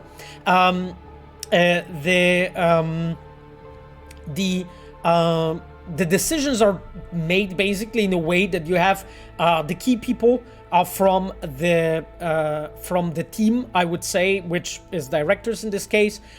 So in this case, I'm in that group where we basically debate, and it's an open debate and open questions regarding all of the topics that you mentioned. We basically look in the pros and cons of each of the choices and each of the decisions, because certain decisions, they bring, you know, together with that decision a certain consequences, you know. For instance, if it's like much ahead in the future, then suddenly the game is much more futuristic. Do we want that or not, you know? Or if it's like much in the past, the game has much more retro feel. Do we want that or not, and so on. So just as a matter of example. So that's the way how that kind of discussions are normally happening. And the thing is, like, you cannot have like hold the team, absolutely everyone vote sort of on those topics, because otherwise it's a mess and it's incredibly difficult to meet somewhere. Because, like, when you have, let's say 10 people, you will have probably a few different opinions, right? there will be people that share the same opinions, but there will be few different opinions in that group. If you have 20, it will probably double that number. If you have 100, you will get to the point that it's impossible to just meet anywhere, you know? There will be always like 20, 30% of the team, of the people that have a completely extreme, I would say, approach. There will be 20%, maybe less, of people who have a very, how to say it, conservative approach, and then there is this middle ground, you know, somewhere in between. So it has to be done like that like the groundwork sort of and foundation is something that a smaller group is taking part of, while of course, you know, as we move on with the topics, right, then more and more people join and so on and can input things, you know, and add things to this. So this is how pretty much every single project is happening. It's never that you have like a whole development team, hundreds of people involved in like that kind of decisions. Normally it is a smaller group just because like it's absolutely unmanageable otherwise. So yeah, I think that is as much as I can tell at this point. Revolver Celota. Oh god, it's a really long question. Let's look at it. I've noticed some criticism on how Lucy is shown in certain moments in Edgerunners. In your opinion, when does the sexualization of the female character occur? How to avoid it while not being Puritan at the same time? Bayonetta 3 recently premiered and its main character has control over her body and erotic side. It is one of the necessities not to sexualize the woman, show them as a confident of their femininity in the erotic physical sense, like Catwoman from DC, for example. Oh god, Revolver, this is a topic for a whole dissertation, I would say. Like, I think like one of the best solutions for this kind of problem is first, have a female devs in your development team. Like, that is one of the simplest and I would say most, I would say, effective ways of really approaching a topic like this, because like you're touching sexualization of women, but the sexualization can be about really anyone, right? Like it can be male, it can be female, it can be anyone else, right? It can be any non-binary and so on. The sexualization can happen regarding any genders or any body types, really. So the way how you do that and you approach, you know, things like this is basically to have a varied development team, people with lots of different, I would say, perspectives, but also different kind of feeling for aesthetic, you know? Like there are some things that are very, very difficult to design, you know, and even to have a conversation about if you don't have more personal connection with the topic, you know? There is a reason why, you know, I gave a certain topics in Cyberpunk, for instance, to be developed by our female devs, because I simply knew that they are going to do it the best, you know? And like, for instance, like a really simple example that I can throw here is Judy and her storyline and the whole romance with her, like from the very beginning till the end. This was actually designed by Sarah Grimmer and Magdalena Zich, a quest designer and writer, expert quest designer, senior writer, with Kasia Wladyka having like also some part in that. And those are like three female devs that had the most to say regarding that whole storyline. Now, of course, you know, all the team was very varied. There was a lot of guys in that. There were like, you know, people with different, you know, how do you say it, their own personal stories, I would say, who contributed to that story.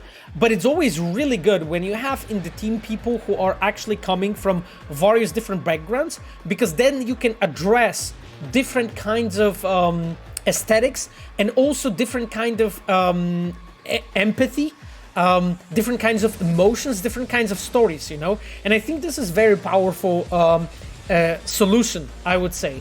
So that's the way how I believe this should be really approached, you know, because this really, really helps, you know, and I've seen that both in The Witcher 3 and expansions, and I've seen that in Cyberpunk, and now in the expansion, how actually like how powerful this approach is. And actually, like, I think a lot of the game dev studios who are actually like able to produce like very mature stories. So I think God of War like comes to mind, especially the new one, right? It got a lot of compliments regarding its story. I obviously didn't play, but their approach is very similar, right? Like, it's also very varied team, you know, that delivers those games, because I think it's a key, you know, just having access to different kind of energy, different kind of experiences, different kinds of skill sets is really the key, you know, to deliver a great experience, you know. That's my perspective. Oh God, there's like so much. There's just so many comments in the chat, my friends. Ivone, Jesus, not Ione. Ione just, you know, we talked about League of Legends. Ivone says, Claire is the best trans character in any game I have ever come across. I'm thankful to everyone who did her justice and how her backstory was handled. Thank you, Ivone. Yeah, that's the great example, you know. And you know, we have trans devs in the team, and it's actually really, really good, you know, because like then if we are touching any topics like this, I can even in person have a conversation with our trans devs and be like, hey, you know, I am wondering like how to actually properly address this or that. Could you advise? You know, this is so, this is like so good and so helpful, you know.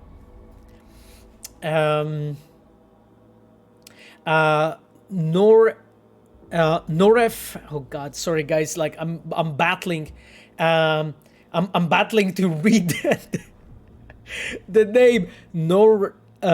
Pine Friend's Life. Pine Fry's Life. Sorry, my friend, if I butchered your name.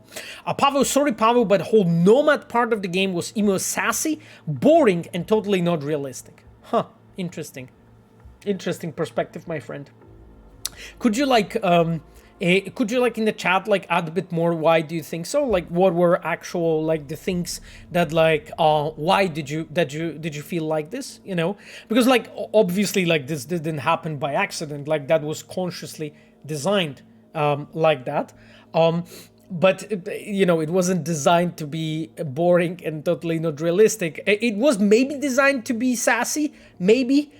You can say so, but I don't think it was designed to be boring and not realistic. So would it be great if you could like share a bit more, why do you think so? You know, what elements, you know, like I guess you were completely not into the characters that we introduced in Nomad storyline. So like, you know, Panam, Mitch, Cassidy, Bob. Those were not really Scorpion, not the characters that you really empathized with. Didn't really feel them too much. Oh God, I was like, there's just so much stuff on the chat. Jesus Christ, I'm supposed to hell fucking catch up with this. Magic Pain Glove wrote, I know it might not be related to quest design, but I have to ask if you know when the NVIDIA Reflex feature will be added on 3000 series cards. My friend, I still can't see it in the settings, but I've seen reviewers use it. I mean, I believe that the way it worked was that the reviewers got it basically from NVIDIA directly, you know, to just basically be able to experience, talk about it and stuff. But I don't have many more informations. Like we, of course, you know, cooperate very closely with NVIDIA, but you know, like this is extremely far away from my sphere of expertise. I would say Magic Paint Glove. So I'm sorry, my friend, but I can't offer any more useful information, you know, here. Didact asks, hello Pavel, I just finished 2077 for the first time this week. Oh, that's cool. Who is your favorite Nomad and who do you wish you could have expanded on more in the story? Oh, my favorite Nomad, I think Cassidy. I think Mitch and Cassidy are very cool. Like, you know, because Panam would be like a very obvious choice, so that's why I wouldn't pick her. Like, I think Mitch and Cassidy were like very awesome. Like, I wish we could do more about them, you know, because like they have a bit more background, you know, they have the you know, the scenes where you can learn about them and so on, but I wish like those characters that were like part of the family, we could spend a bit more time, you know, fleshing out and so on. It's just, but it's always natural, you know. It's like, as a dev, I guess as an artist of any form, really, like, you always kind of feel that, oh yeah, I wish, you know, I could do more of this, more of that, you know. It always feels like this. There's just probably never a time when you really feel like, oh yeah, you know, this is the way how I would, you know, I'm completely happy with this or that. You just sort of, you're always unhappy, you know what I mean? It's just, you're sort of always unhappy with the way it ends up being, you know, to some extent, you know, to some extent, of course. It's obvious choice, so choose her. Cavil wrote. Yes, of course, Cavil. Obviously. Mitch Bestman, Pinky wrote. Of course, Pinky. Of course, you would say that. Voitas asks, is ray tracing difficult to implement? Well, Voitas, I would love to offer you some more info, but again, it's a question for a programmer. I'm just a random dude with internet connection. I'm sorry. It's you know, that who has the free Sunday. So I'm sorry, I can't really offer much. I'm seeing that Ayano is really advising people on the chat. That's very awesome. Thank you so much, Monica, for doing so. It's very valuable. You know, when also like other Reds can add their perspective on things.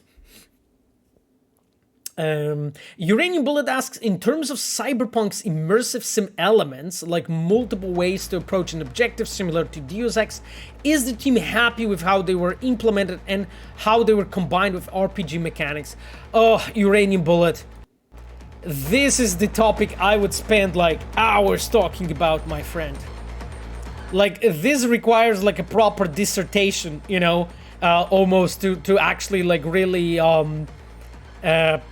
like properly answer. Thing is, like, I think like I can speak for myself, but also a bit in the team when it comes to the team, and it's like we are not happy with the way it was implemented. Like, I don't think you would find a person in our team, you know, from the design at least side of things, who would tell you that we were like completely happy with this. Not really, you know.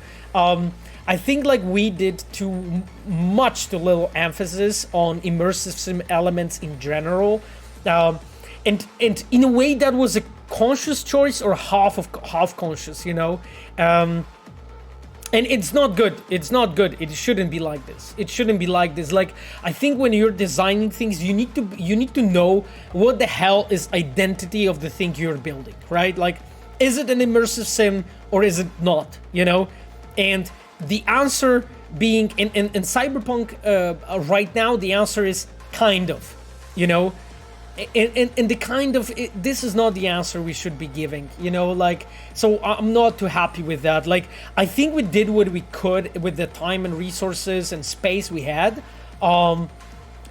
but there's just so much more that could be improved, you know. Like, if you analyze Cyberpunk through the lens of actual immersive sims and look back in like old Deus Ex games, you will see that really like Cyberpunk doesn't really have this many immersive sim elements, you know, to it. You know, there are some, but not as much as probably I would like to.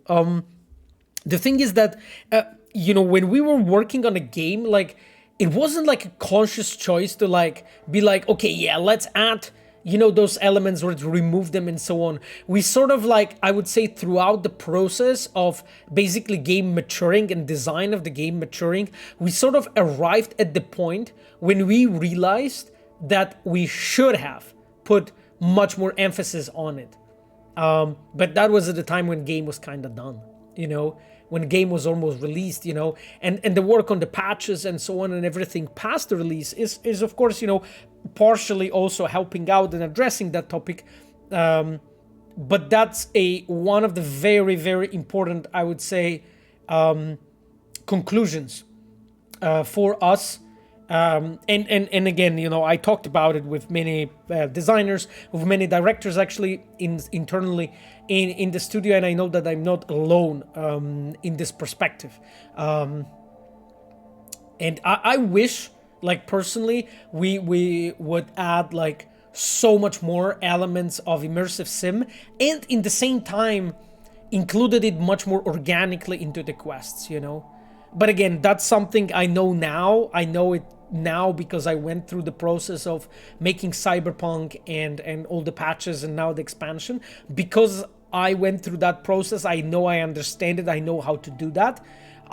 If you would tell me this in like 2016, when we started working on Cyberpunk, if you would tell me that in 2016, be like, yeah, Pavel, you need to do this or that, it's obvious, I would be like, I guess it is, I'm not sure, I'm not convinced, you know, because like my knowledge about this aspect was like so poor, I would say, and limited, that I wouldn't know. I just wouldn't know, you know, if what you're telling me is the truth or not. So I guess it's just an element of the growth, you know, that you have to go through as an individual, you know, and as a dev and so on. Yeah, Ragnar wrote, "Don't be sorry, be better." Exactly, quoting Kratos. Very good point, Ragnar. Very good point, Ragnar. Viewrodine, thank you so much, my friend, for the Prime. Viewrodine wrote, "I absolutely love Cyberpunk and learning about the beginning. This scene stuff is so valuable to me. Thank you for doing this for all of us. I look forward to it every week." Thank you, Viewrodine. You guys are the best, you know. Like, I honestly feel that, you know, in some ways, you know, I found friends, you know, through these streams. And this is it feels so good, you know. Yugan Sonchik asks, what's your favorite mod so far? My favorite mod? God damn it. There's like so many. Like, I think I mentioned it on a previous streams that I think it's called the drone and droid companions.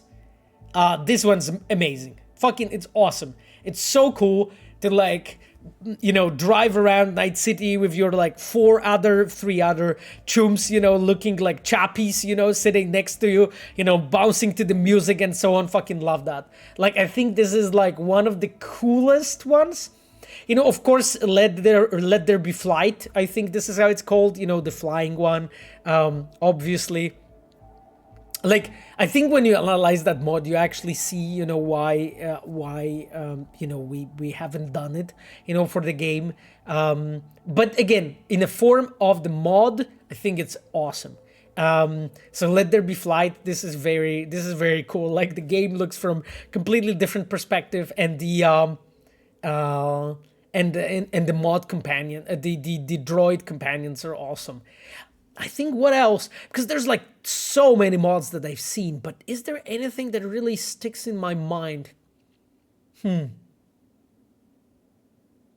Maybe the one with the one that allows you to buy all the vehicles in the game, including those that are like normally not available, those that are just basically driven by the crowds, by the traffic, you know, in Cyberpunk. I think this is pretty fucking cool too. You know, the way it's done. So this is very cool. Like, yeah, the mods about the modding departments, those are awesome as well, of course, you know, but it's maybe slightly less impressive, but, you know, I of course, you know, like it too. I like the mods when they add like some surprising like twist and depth, you know, to the game. Those small mods, you know, like the ones, I think it's called the Romance extension simply, or Romances Extended. The one that, you know, you just go into Afterlife, you click, and then Panam teleports in, or Judy, and she sits next to you, and you are having a drink together. That's also kind of cool. I like that as well.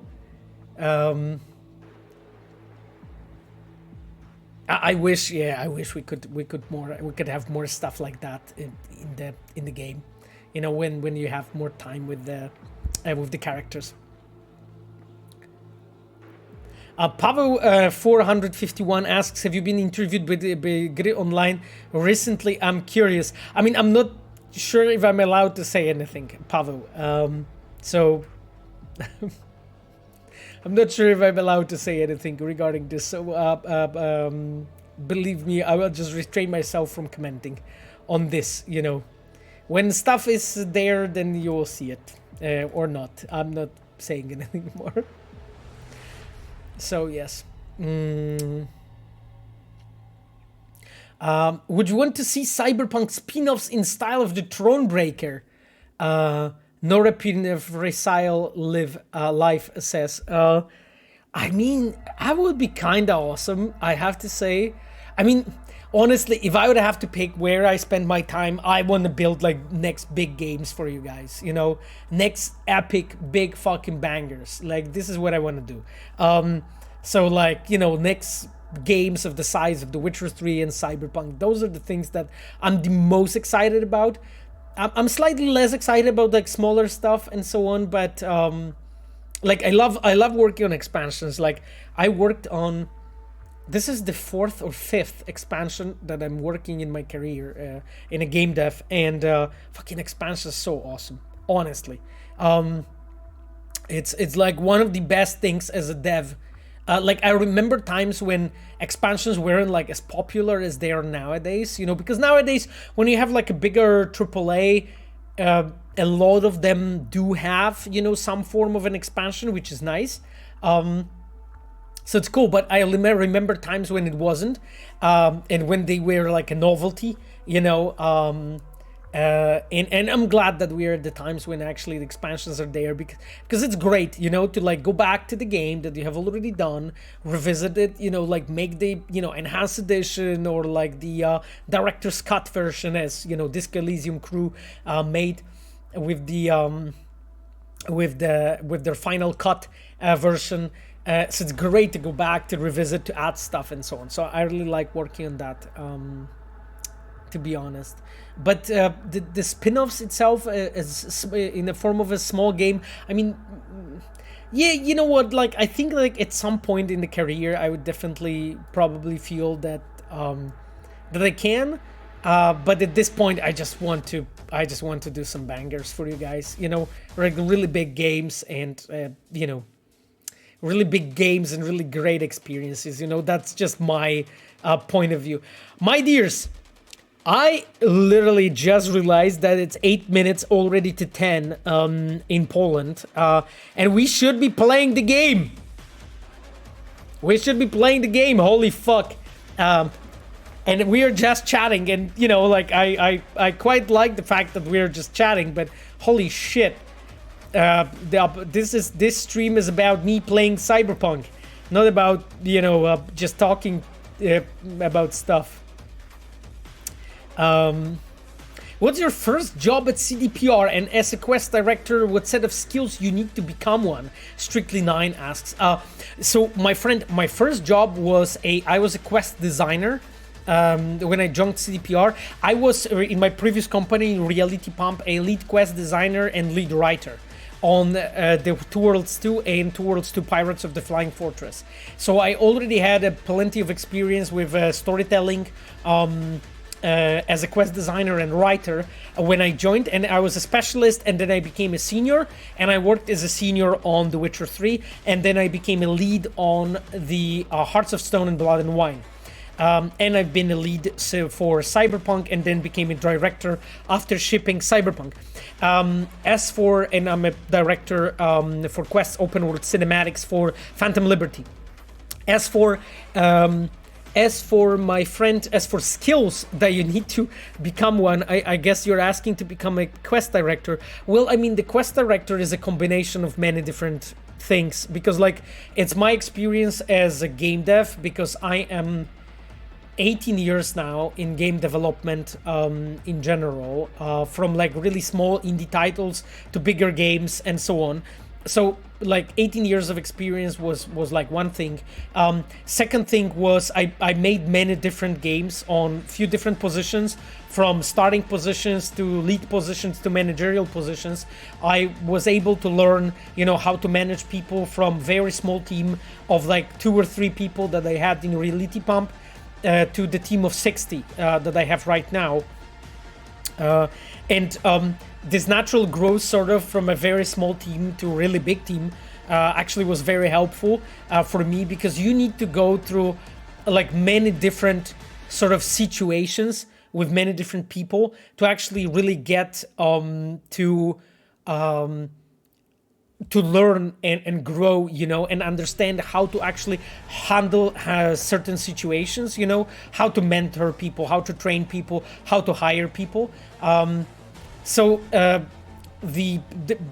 becoming a director is a combination of like many different factors. Is like one part is just my work on everything that is connected to a primarily work with the qualities of our games, you know, of the narrative, of the quests, of the stories, of open world, of cinematics that we have been doing, and a combination of all the managerial, you know, work.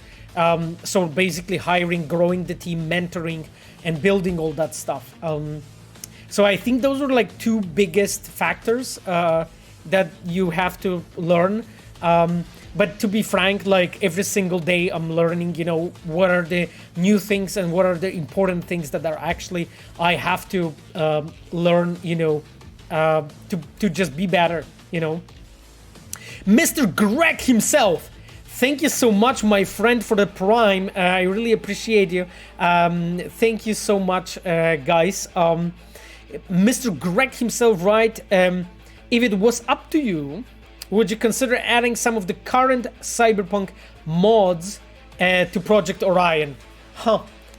Yeah, I mean, absolutely. There's just so many amazing mods. You know, I talked about it a bit before, so don't want to repeat myself, but 100%, you know, like I think there's like so much inspiration, I would say, just looking at the mods that players did, because like if there are mods for some things, it means that you as a players, you wanted that, you know, that was something that you really wanted to have in the game, right? Because otherwise that mod haven't been created, you know. It's also the fact that I can see that, you know, what mods are popular, you know, and that also shows me even more, you know, what actually is the thing that you would want to see in the game. So this is actually a very, very valuable source of information in general.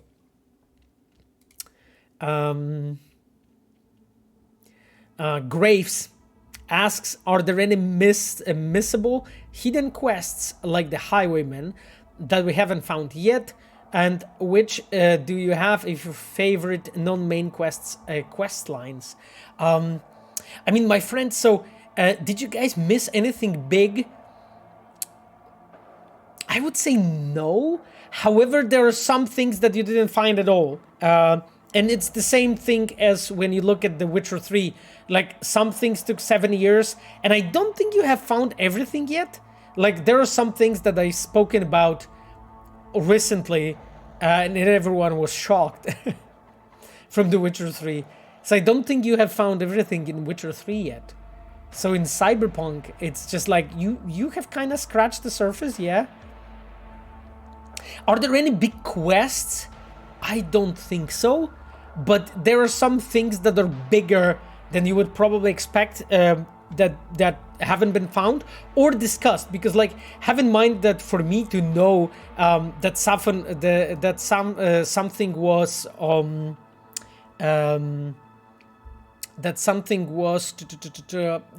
found, there needs to be like a Reddit post, forum post, and so on, or someone needs to mention it somewhere, and I can see it. So it's not that like I 100% know exactly what you found and not. You know, I think I am quite up to date when it comes to, you know, what you have in mind, what you found, but it's always difficult to say, you know. Cyberpunk over 9,000. Thank you, Envis. Mr. Paul, thank you so much, my friend, for the Prime. Magic Lamo, thank you, my friend, for the Prime. as well. You guys are the best. Really appreciate you guys being here. Thank you so much for the subs. Cogito, thank you so much for gifting the sub. Danku 123. I'm just hyped for Phantom Liberty and parking lots of Cyberpunk sequel. Love you, guy. Okay. I'm glad you're hyped, my friend. Danku, I'm glad you're hyped, my friend. I'm actually hyped too, but don't tell anyone. Okay. Please don't tell anyone. I don't want to hype you guys unnecessarily. Let's call it like this, okay? Okay, my chums. I really need to switch to playing the game because this has been 2 hours of us talking. That's like probably the longest me saying hi to you guys ever. Korpiok, thank you so much for stopping by. I really appreciate you guys who have been with us. GT Numble said hello. I have 250 hours on my first playthrough. Just finished Dream On. That's nice. Like I am on stream 220 hours or so. I think right now, and yeah, I'm thinking that I'm like 50 hours, maybe 40 hours away from finishing the game. So quite a bit of time. UMC Ninja, thank you so much, my friend, for gifting the subs. Jesus Christ, you guys are the best. Yeah, the hype trade. The hype trade is actually so funny. This is such a fun invention by the Twitch. Thank you so much, guys. I really appreciate it. You guys are awesome. You guys are awesome. USMC Ninja, thank you so much, my friend. I remember you gifting the subs before. I really appreciate it. Yes, this is my grenade mug. You can see the grenade mug. I got it from one of you, my friends. Thank you so much. So grenade mug is with me since very beginning of those streams. Nocturne says, thank you so much for the stream. So ready for Phantom Liberty, but willing to wait until you're ready to reveal it. Thank you, Nocturne. You guys are great. Anyway, so we are going to be switching to the game finally, right? Yes, that is the plan. That is the plan. Let me, my dears, load the game. I just need to check the illegal stuff. No illegal stuff, thankfully. So we will be able to play the game, finally. God damn it, that wasn't planned, you know. Gameplay, Chivok said gameplay, oh boy. I know, Chivok, right? Like, patrolling Mojave makes you excited for nuclear winter, right? Isn't it? I know that basically when you don't play, you know, the sadly prospect to play the game is exciting. Yes, it works. It does. Yes, you guys hear me? You guys hear the sound of the game? You do. I'm glad. I'm hoping that I actually have a proper settings. Let me really skim over it very quick. I think I do. Motion blur off. Everything on ultra. RTX on. Lovely. Patch 1.7 when? GFSF asks, my friend, no comment. What do you mean by illegal? I don't know what you're talking about. Never heard of it. Never heard of it. Tachit Tess wrote 1,000 hours here, baby. Oh god, 1,000 hours? Interesting. Speaking on expansions, do expansion ideas usually come during development of the main game? Science fiction person asks. You know what? I mean, it really depends, you know? Sometimes they do. Sometimes they do, but in case of Phantom Liberty, and again, I'm not going to be talking much about the expansion, but in case of Phantom Liberty, that wasn't the case, really. That wasn't really the case. It was something that, you know, we thought about, you know, past the release already, so. Okay, my chums, let us go. Hello, hello. My dears. Oh wow, very interesting shirt. Very shiny. Very shiny shirt, I would say. Okay. He is fucking getting ready for COVID, my friends. This is a very typical. Do you guys remember this period of COVID when everyone was wearing stuff like this, especially in shops? It was quite interesting, I have to admit. Hey, watch it! Danger, high voltage.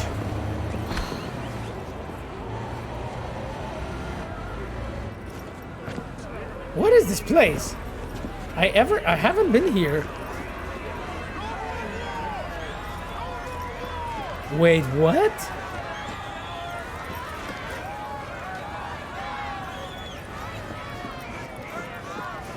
I haven't been ever here. Wow. That is awesome. Okay, I get what's going on, but the end is near. Okay, my friend, judging from your looks, I completely agree. Jesus Christ, they have some sharp objects.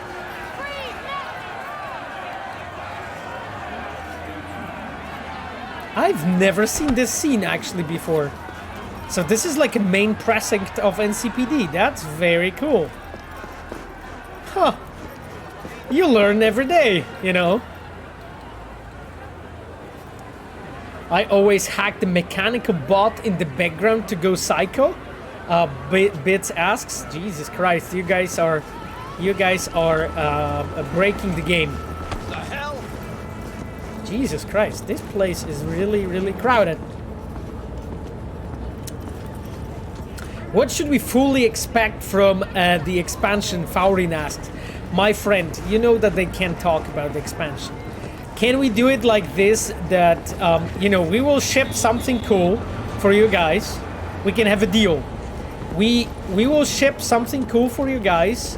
You guys will play, and then we'll stream, have a stream together, and you will tell me what you think.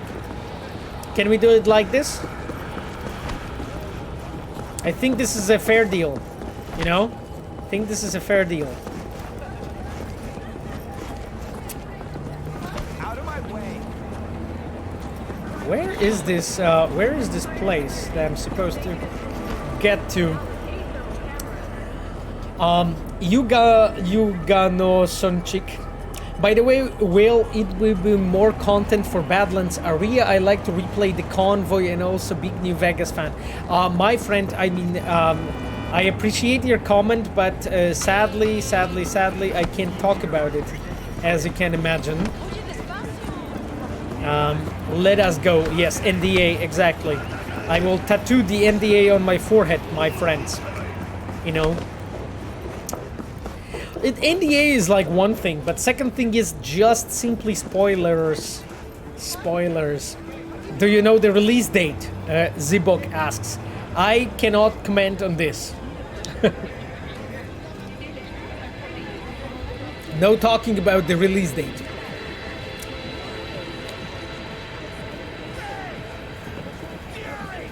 Nehudan says he won't say anything for anything in the future, don't ask anything that is not known. Nehudan wrote. Well, that is very true, my friend. That is very true, my friend. You still gonna stream once you move to US? I mean, I would love to. This time, I hope so. I needed to restore the natural balance in this city. Oh, yes? A Valentino dropped the cup and has gone unpunished. Oh, shit. You can change that. If you find out who's covering for the gang, then I'll pay extra. Spec attached. Okay, chums. It seems that we have been hired to fucking kill the guy.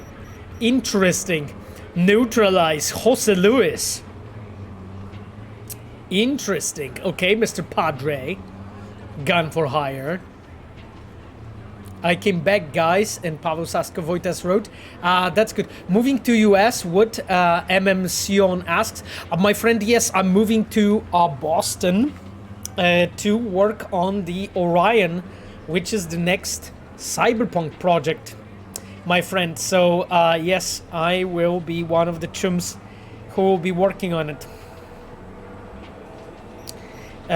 So yes, I will be moving to US in some time.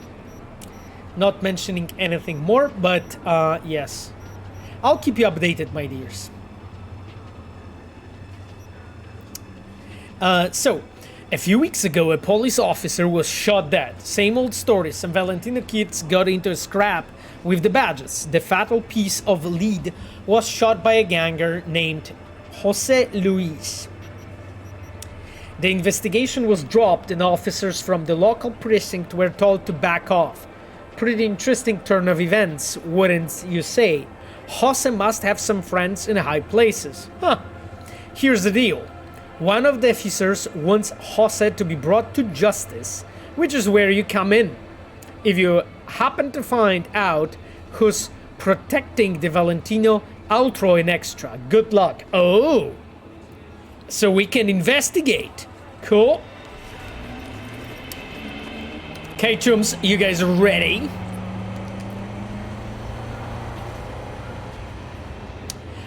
Greybeard asks, why did CDPR concentrate so much on The Witcher with all new games and trilogy, not a trilogy for Cyberpunk? Greybeard asks. I mean, Greybeard, like, this plan that we have shown is like a really ambitious plan looking ahead, you know, for many games, as you can see. But it wasn't said that there won't be anything more moving forward, right? Like, it wasn't. Like, I think what's important is the fact that expansion's coming, and then we will be working on Orion, which I'm actually really happy for. So I think the IP is in a good hands. IP is going in good hands. Don't worry, my friend.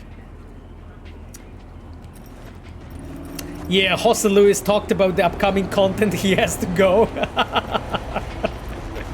The Prim Chumba wrote, sure. Jose Luis broke the NDA, apparently. He spoke too much, so, you know, here you go.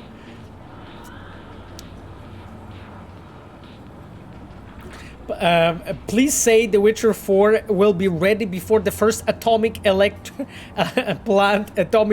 in Poland. Faurin asks. I mean, Faurin, I have no idea how building the power plants in Poland is going, if I'm honest. Holy shit, I haven't been here. Like, this game has so many locations. The end is near. Okay. This gig is really cool. Oh, I'm glad you like it. Do you think it was a big good year for Cyberpunk and CDPR? I mean, science fiction person, you know, it was a much better year than the previous ones, you know, than end of 2020 and 21. 2021 was a really difficult year for us, and 2022 was like much better, you know, because of the next gen update release for Cyberpunk, then 1.6 and Endrunners, then all the patches, then, you know, Gwent Rogue Mage, then Witcher Monster Slayer, then you know, Witcher 3 next gen update. So it's been like you know, it still is, but it's been an amazing year, like overall, you know, altogether. Okay, someone is looking at me.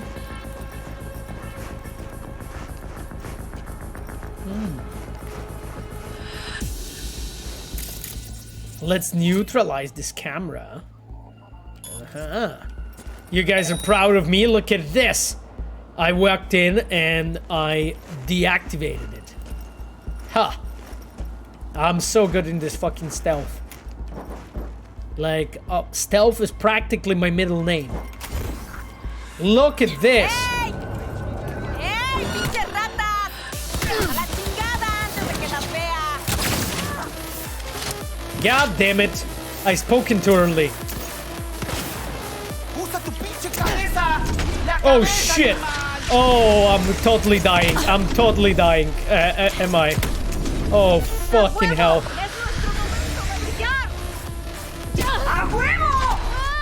Oh, Jesus Christ. Why they are shooting me? I didn't do anything bad. I just shot at him. I just killed that person. I didn't do... Okay, you can see that I had a break. You can see that I had a break from playing. Oh. Thank you for the first death tribute, Nehudan. Thank you, my friend. Yes, Jesus Christ. Stealth activate. I mean, what? It was like, that was unfair. That was literally unfair. Like, I have... That was literally unfair. Okay, I need to be strategic about it. Okay. This is good. So far, so good, my chums.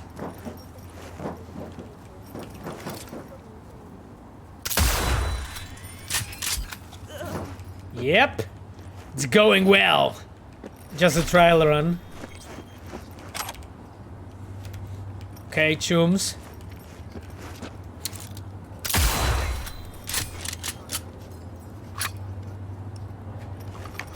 Huh. I knew that's going to happen. Always does when you brag. I mean, I wasn't even bragging. I was just talking about, you know, what's that's just the reality.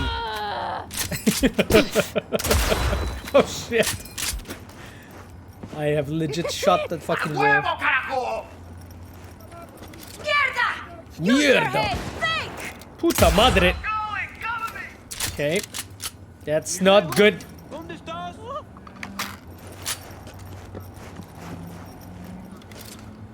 What's happening? What's happening? I'm asking myself. Same question. ¡Nos van a dar, culeros! ¡Vámonos de aquí!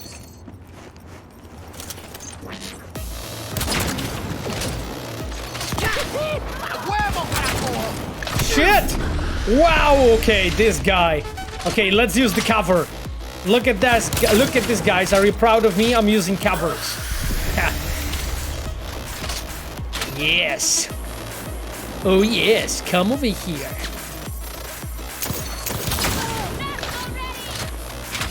Cool.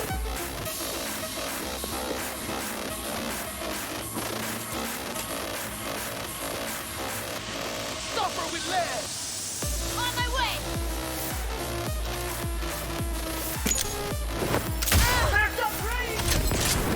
Time to go.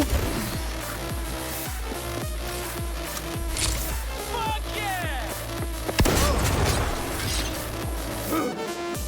This guy literally exploded.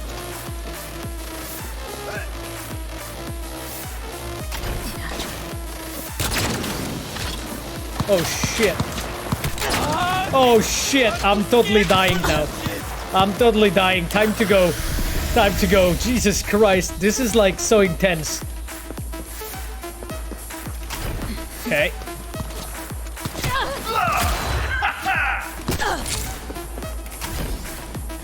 Get the bigs!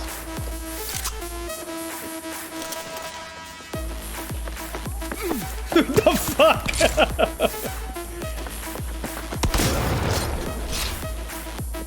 And he's totally fine with that. I'm like, wow, okay.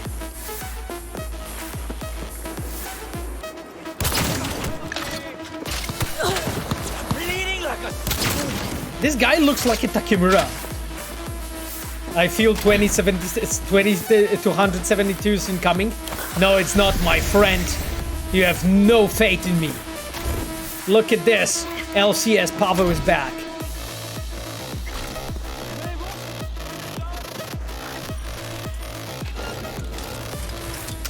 Ándale, take the wheel!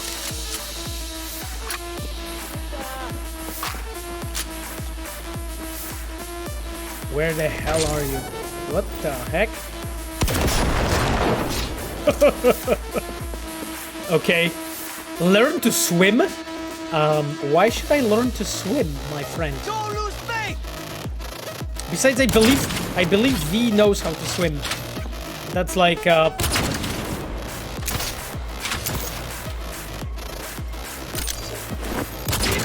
shit, no! No, no, no, no, no, no, no, no, no. God damn it. This guy is like... This guy is so tough. Oh. Good. Managed to defeat him. Yes. Song is a total banger, Cat Jam. Exactly, my friend. It is a total banger. Question from Mean Spin from Reddit. Is there any reason why some songs were not included in the official soundtrack or on Spotify, such as Rebel Path or any other variations of Outsider No More? Do you know if this will be added in the future? Oh, you know what? Actually... Can you spot the two things that don't match? Give up. Hint 1, Militech. Hint 2, Valentino's. Ooh. So, actually, Marcin Przybylowicz, when he was a guest on my stream, on the anniversary stream, some time ago, he was talking about it a bit, Camille, and maybe you remember that. But what Marcin said was that basically he is from the old school, when releasing the songs, you were normally like making sure that there is some kind of a thought always behind each like long play, so there was always a beginning, a middle, and end, you know, and that this is how he was basically brought up, and this is what he believes in as an artist, how it should be done. Therefore, when Marcin was working actually on those songs and the release for the game, he made a decision to actually quite early to make it in a way that basically he will handpick, you know, some of the things that actually fit, you know, the one long play, but don't put everything in. Also because like Cyberpunk is like 7 hours of customly composed music, you know, for the game, which is like insane. It's like unheard of, you know, for the game to have this much music. So Marcin had to be strategic, and he had to pick, you know, whatever he wanted to have there in on that long place, and that's why he had to decide, okay, to pick some things and drop some other things. So I think on the on Spotify, on Apple, you can have like 4 discs of music. And I think altogether would be like 9 or something like that. As far as I remember, like Marcin's answer to the question some time ago. So because of that, basically he made a decision to really release just some of them and pick basically the best ones. Hello, Tyler. Nice to have you with us. Tyler said, "Hey, I have 2 cats." Yes, that's great. We were actually talking about you, Tyler, before. I was mentioning the video that you did about 1,000 mods. That is actually really fucking awesome. I have sent your video to actually a bunch of people inside the studio, you know? So nice to have you with us, Tyler.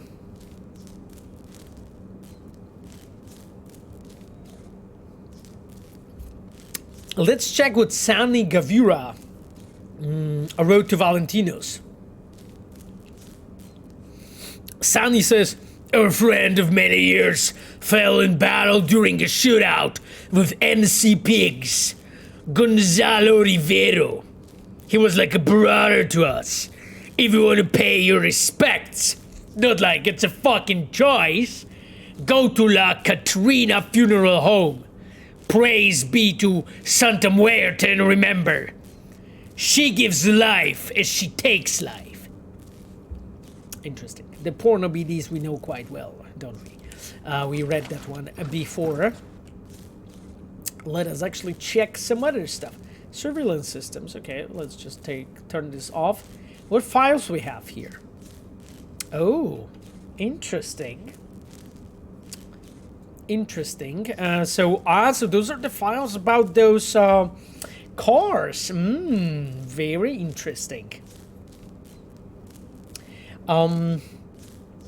Jadunia wrote, so the melee system is getting a rework, which is awesome. However, I think many others are gun nerfs.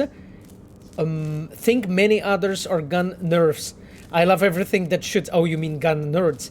I love everything that shoots, and you guys have some of the best futuristic weapon design. Could you raise an idea to your team to perhaps make some more guns as much as possible, and more importantly, more ways to modify it except of the scopes and barrel attachments, or maybe some more organized crime activities, big enemy groups, to be more unique versions of weapons. That is like, I mean, we know that you guys love the guns, and you guys love the guns that we have designed for the game, so this is obvious for us. But thank you so much for sharing, Jaduni. I'm glad you like it like that. Is the spot where Melissa Roro was arrested in the game somewhere? Uranium Bullet asks. I believe so. I believe so, Uranium Bullet. I remember talking about it with our Enviro Art team, but I don't know actually where exactly that is, so I can't say yes or no. I remember for sure a conversation about it.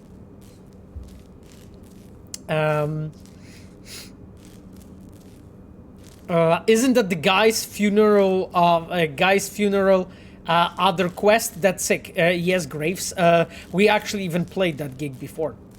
Okay, Chevalier Emperor version outfitted for combat, including counter-terrorist operation.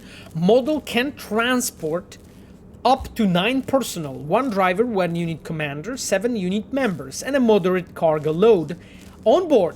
Model can additionally hold small caliber artillery pieces. Vehicle customarily employed to transport personnel as light in combat support or as field ambulance. Plans calls for version outfitted with the HMG. Interesting. Technical specification: all-terrain vehicle SUV, supercharged, HP 620 production years, 272 to present, reinforced armor on body. And then Militech WZ65 Generation 3 combat uniform. Advanced first generation combat uniform fitted with elbow and knee pads. PTFE coated cloth for added water repellence. Ample functional pocket space on sleeves and legs, which are adjustable, example to accommodate oversized implants. Aramid reinforced fabric, combat boots and helmet included. Interesting. Rory is a certified mummy. If you say so. If you say so. Okay, so this we read, this we know, and this we know as well. Okay, well. So nothing new here, my chums. Let me actually use the door. That will be best. That's a very fucking interesting looking car. Those like appearances for like Valentino cars are very cool in the game.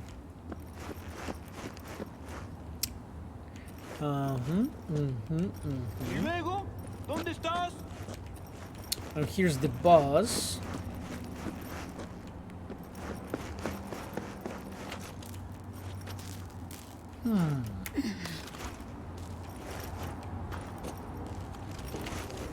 Okay.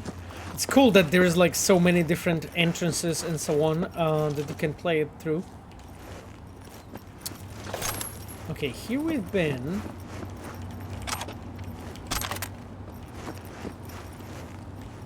Jesus, that car is completely trashed. Are flashing decals due to the drivers? I'm not sure about what flashing decals you're talking about, Tyler. I'm actually not sure what you're talking about, Tyler. I didn't see any flashing decals, to be completely honest, my chum. Okay, let's, Jesus Christ. This sweet loot, oh yeah, oh, you mean this thing? Here. I don't think so, I think it's a Z fighting in this specific one spot in location, you know? Like, I think it's just a local bug in this one spot here. Yeah, because this looks like a Z fighting, basically. So you have basically 2 objects placed on the same z-axis basically, and one is sometimes rendered over another way around. This is how it looks to me, to be honest. Yeah, it looks like a Z fighting, exactly. A Lucy art. Okay, this is... Oh, I can open this. Ooh. Oh god. Aquí estoy esperándote. Interesting. Neutralize Jose Luis. Did I found Jose Luis already? So he is somewhere here, you say. Interesting shiny logo someone has. Jesus. They like demolished that papers.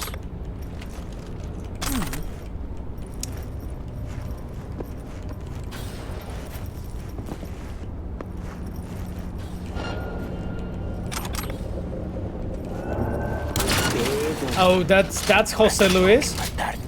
He looks very unique. Oh yes, that was Jose Luis. I think last time he just lost his arm. Clearly, he has clearly lost his arm, my friends. The Roof Gang, yes. Okay, Jose Luis is talking to Roberto Luis. Interesting. Can't right now. What's up? The caregiver never showed up. I'm here alone. Esa pinche puta. I'll send one of the boys to help you. No, I need you. I can't, Abelito. I have to stay put. Please just come. I can't even stand up. And I had an accident. I don't want them to see. I really can't. I will send someone you can trust. Don't worry. It happens. Fuck this. No, and stop saying shit like that to every single caregiver. Maybe then we won't have this problem. Here we go. Miss one shot, one kill. Yeah, I mean with that fucking gun that I have, absolutely. Oh, Mr. Pavo, I just remember if you come here to this room unnoticed by anybody, you would have listened to the conversation between Jose Luis and Arasaka Corpo via this monitor with Arasaka logo. Oh, that's interesting. Yeah, exactly, Magi Clamo, Arasaka, Miltehen, CPD, and the Valentinos. Yeah, it's all very fishy, right? It's all very fishy.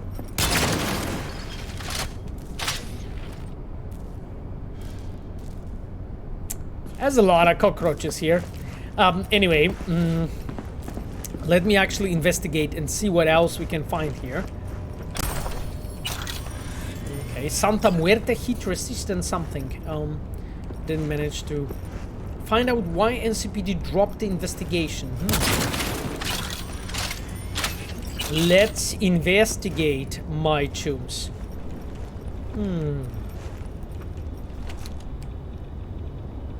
Which mods were interesting to you that I showed off in the video? Oh, I mean, Tyler, I was actually speaking about it a bit before, like the one about the droids, Let There Be Flight, of course, you know. I was also mentioning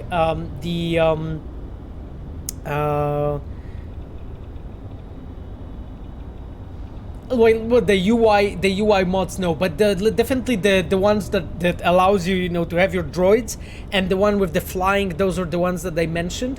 Was there anything else that I mentioned that like stayed in my memory from like really interesting stuff? I think those were the main ones. I think that I forgot like one or two more. Oh, did we found? Interesting. There's definitely a Corpo War brewing. Okay, let's check it, my chums. I would hope to see those 3D navigation arrows on the roads were something you'll want to do. Yeah, yeah, Tyler, we even like talked internally about this topic at some point, you know, in the team. So I know what you're referring to. You know, to the navigation system instead of the GPS. let's check basically the message. Let's call it. So, unknown to Jose Luis. Jose, our patience has its limits. We paid your bill because we already invested in you. An investment needs returns. But you are not untouchable. You fuck up again, you get in another gong shootout, and instead of our help, you even get a rope around your neck. Remember, Arasaka pays for solving problems and punishes for creating new ones. And stay close to the Hollow. We'll call you soon and tell you exactly how you're gonna attack our facility. Remember that people need to die and that you have to use the military equipment we give you. To the media, it has to look like a military squad attacked in the Arasaka facility. That is all. God damn it, so we know what the hell they were doing. You mentioned the one that allows you to buy every vehicle in the game. Yes, Diego da Mohil. Exactly. Yes, Tyler. That's the one as well. You know, the one that has the website and allows you to actually buy the vehicles also owned by the crowd and traffic. Good point, Diego. Thank you for reminding me.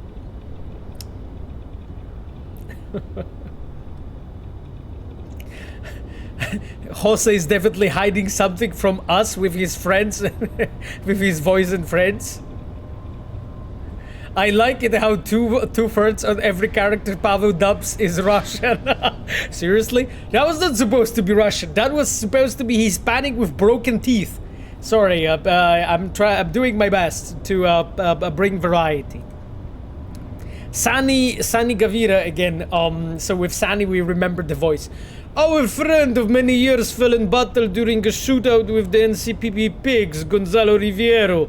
Yeah, we read that one already.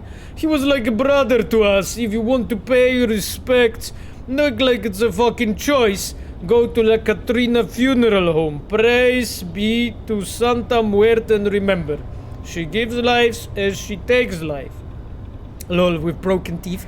Yeah, exactly. I mean, you know, no, that was definitely Russian. I mean, seriously? Okay. You know, if you say so, my chums. I need to work on my,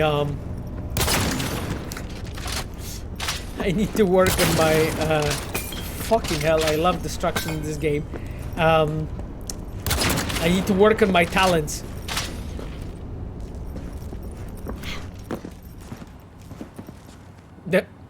Interesting. Okay, my chums, we need to run because we have completely wrecked this fucking place. I'm just checking if there's anything else that I should destroy, but probably not. Question from Zan Dadome from Reddit.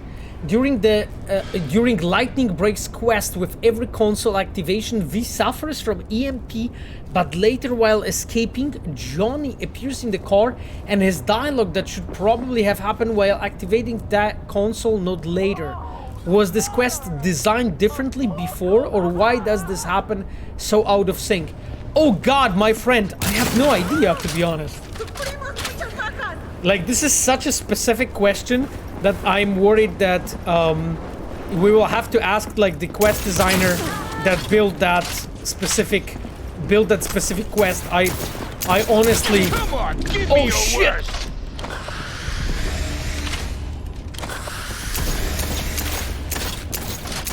I honestly don't know, Camille. Jesus.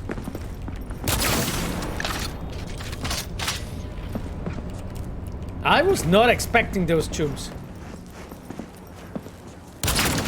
Yes, die. Jesus. They were like such a not a nice people, I tell you that, you know? Holy heck.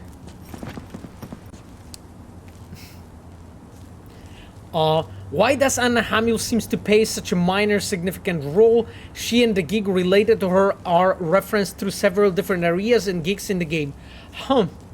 I mean, well, why does she play the role like this? I mean, like the open world team that built it, they really wanted to do it in a way that, you know, the world is consistent and cohesive and coherent, you know, so like the characters are like reappearing, you know, and you can learn, you know, a bit more about their stories throughout the game. So I actually think it's very positive that they did it like this. I don't think there is a major reason why she is outside of just simply what is already in the game. Militech ammo. Each shell's like a signature, leaving behind a trail. A trail back to Militech. Boom. Dead, and all eyes are on the corp, at least for a little while. So this is why there is so much Militech here. It's all made up. Okay, this is about the Bushido. This is all a setup, my friends. God damn it. The intrigue is thick in this game. Okay, this is the one that we know.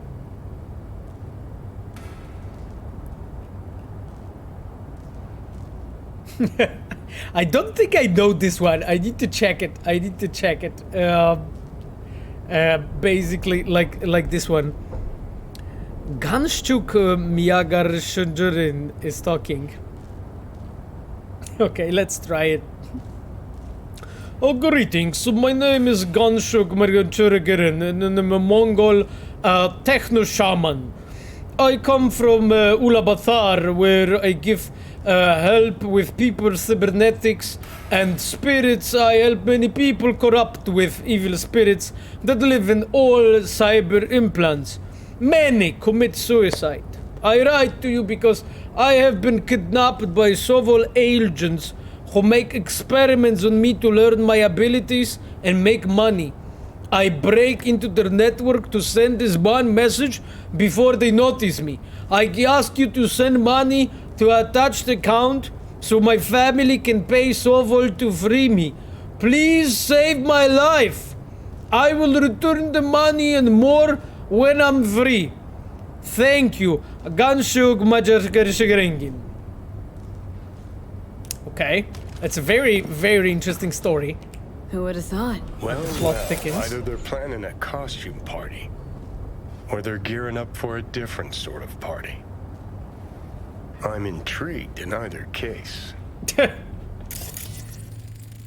That is very cool, actually. Huh. I love the gigs that have like all of this, all this additional story and stuff, you know, that you can learn. And by additional, I mean like, you know, things that actually flesh out the story much more.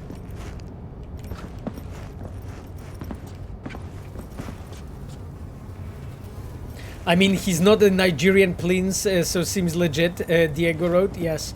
What a surname. Can you read its surname once again? I mean, I already left the computer, but I'm glad, Cavil, you enjoyed it.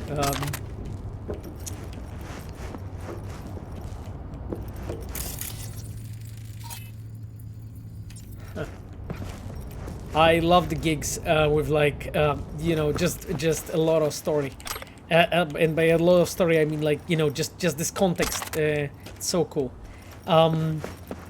Okay, my dears, I think we're getting the hell out of there. Padre, should you call me? Yes, Padre. It's V. Took care of Jose. Nice work. Really, really nice work.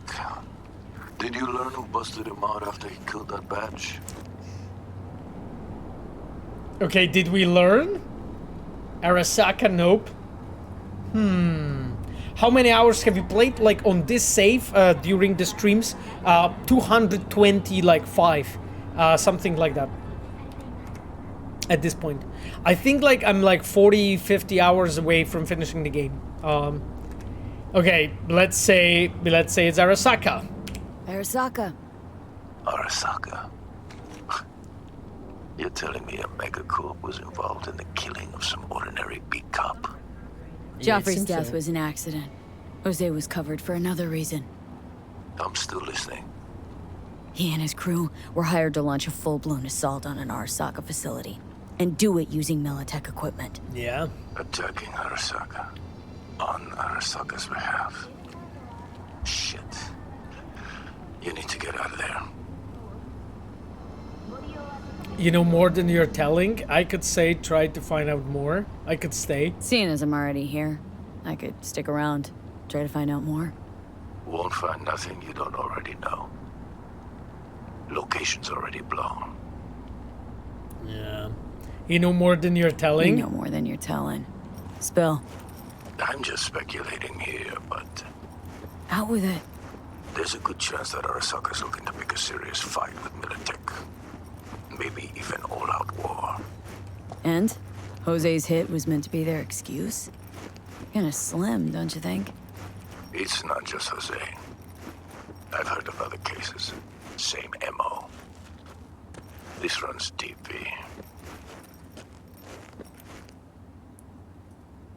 Why is military doing nothing? But why war? But why war? We're still picking up pieces from the last I one. like that we have such a conversation with Nobody's Padre on about street it. anymore. Maybe they need the attention of something else. Not sure I even want to know. You, Padre? Not this time, no. Not my boy. Not my game. See you around, B. Yeah, be seeing you.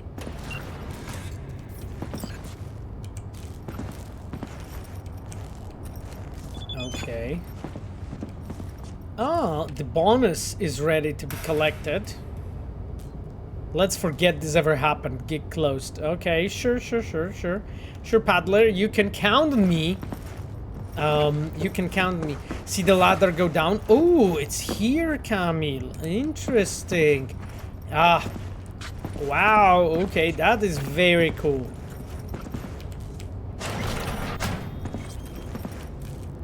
Nice. Some grenades, okay.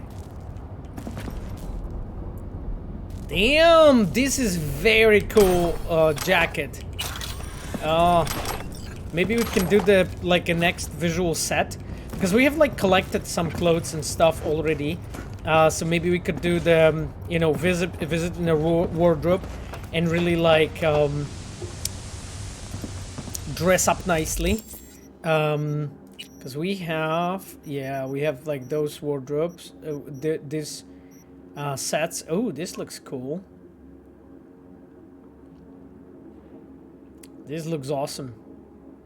Multi-layered maroon. Oh, you're right. Because I have the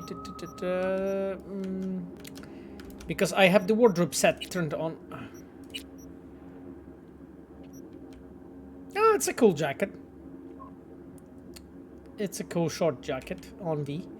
Yeah, okay, but I'm putting back on my my outfit. Yo, I love this red. I love this red jacket, by the way. It's so fucking cool. Like I think that was one of the free DLCs, right? Like the jacket. I think it was like one of the first actual DLCs with one of the patches. So. Thinking. I just don't get it. What? All that food in the dumpsters. Good food. If they don't want it, Interesting. why don't they just give it to us? They have a very, you know, engaged Simple as conversation. Those two. Okay, Camille says, once you leave the entrance, go left. Okay. Oh, there's something here. Stop.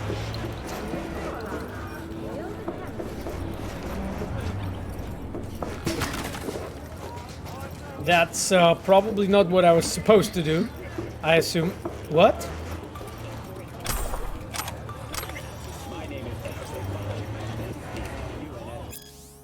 Transcript, Trauma Team Dispatch, and Charlie Wong. Damn. Okay, so I found it, Camille. Perfect, thank you. Have you ever directly influenced a specific item in the game, its description or general creation? I mean, yes, Junior 864. Like I have done, I have had some impact on the items that we're giving as a rewards, you know, for various quests and so on. So, including like all of the items that have been, you know, given like from my quest specifically, the quests that I worked on. So, you know, those are like the rewards for our fixers, you know, that you're getting, for instance. So there was actually plenty, I would say, you know, where I was like in a way helping out or basically guiding, you know, our artists when we were building something, you know, that we needed something specific, something fitting to the story with its name, with its description and so on. I love my record player, Vieradine said. Yes, I'm glad you like it. I'm glad you like it. I can't believe just how much some people know. Ziphon White Road. I'm not sure what you mean, Ziphon, but I'm glad, but I can answer any more question if you have, you know.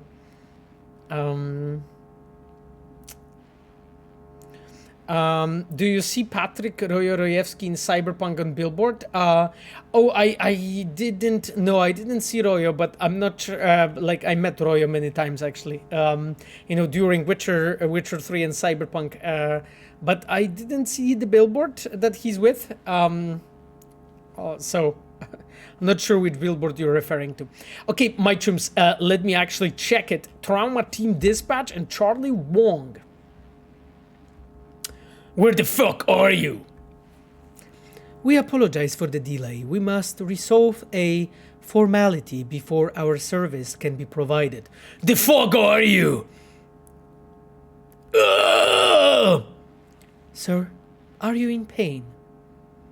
Your vital signs are displaying further damage. I'm gonna die out here! A fucking gong!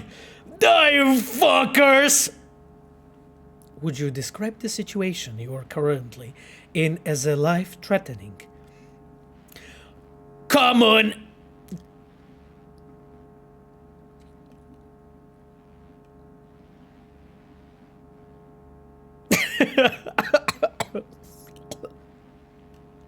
I lost it. Come on, people, I'm dying here. We'll settle the bill later. Just quit stalling. Please, for fuck's sake. I'm going for it, I swear on my mother's life. We apologize, sir, but we cannot help you. I thought the stream lagged. Yeah. Sorry, I was like, because I scrolled too quickly and I completely lost where I was reading. I was like, what? So yeah. Anyhow. Interesting. Okay, my chums, I think we need to collect my reward from Padre.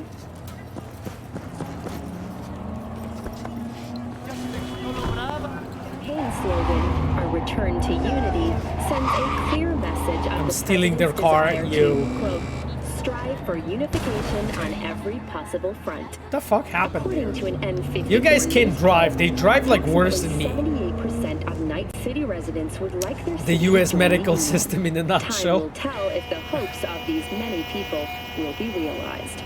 At a press conference earlier today, scientists Okay, let me go and collect my reward, my chums. I think it's from here. Yes. Perfect.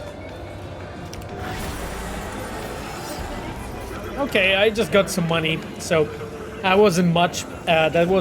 But thankfully everything's You're in for a treat. Try ours today. everything's okay. Are you looking forward to the US? Zaphon White asks. Yeah, I'm quite looking forward to actually. Like, I'm curious, you know, how it's really going to be. You know, it's a completely different country. You know, I've never lived in US. I've visited US many times, few times before. But I'm really curious, you know, about the US in general. So I have to admit, I'm really looking forward to it.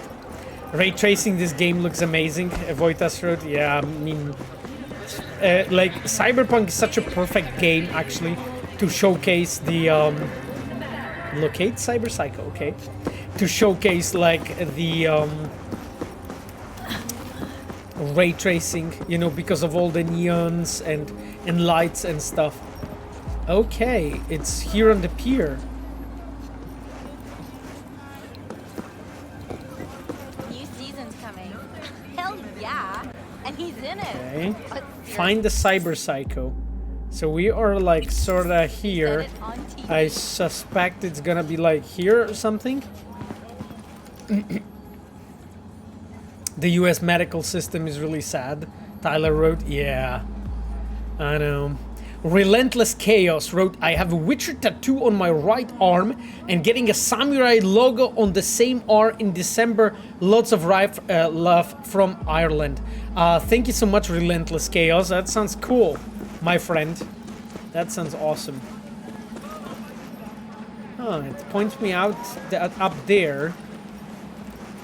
To the pier. Okay.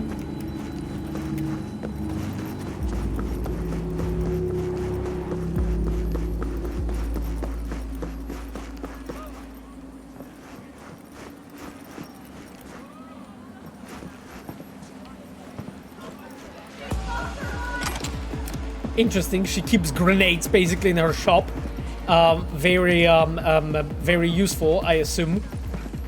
This is a really cool psycho mission. Okay, I'm glad you guys liked it. Okay. Oh, here's Johnny. Finger on the trigger. Oh shit! What the fuck? Oh, did she murder them? And she is just having the time of her life, from what I'm seeing.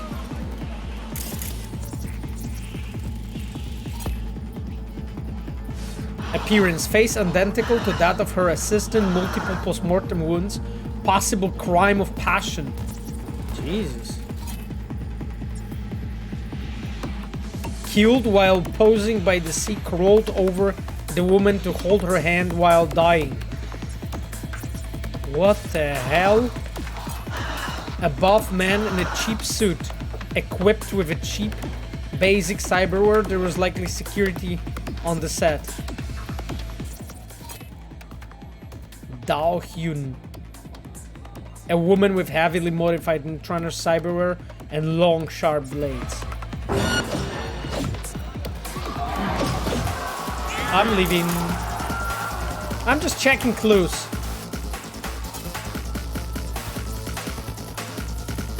Top-notch video equipment, more movie set than photo shoot. Okay. I really like clues. Holy shit, did she like disappear or something?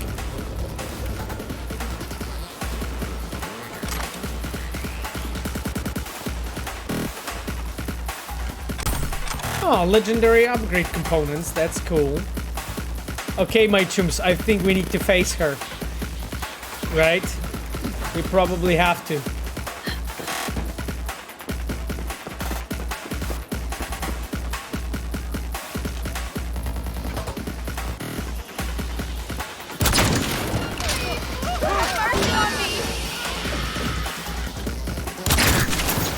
Okay, Dao.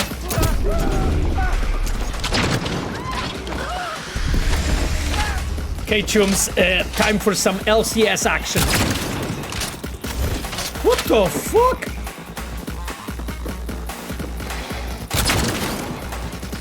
What the hell?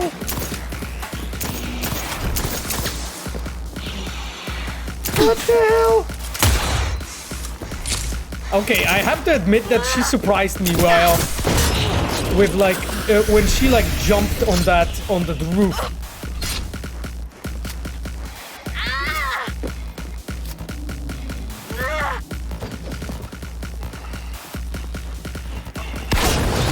this is like one of the toughest like cyberpsychos that we've been fighting so far. Jesus Christ. Fuck.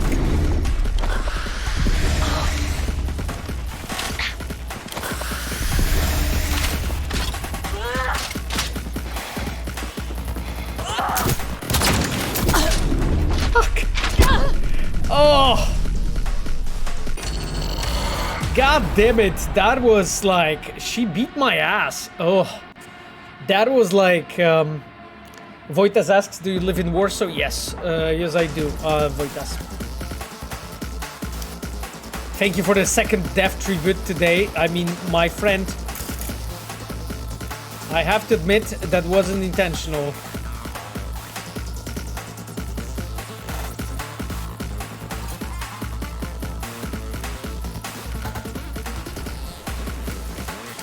Okay, chums, let's do it.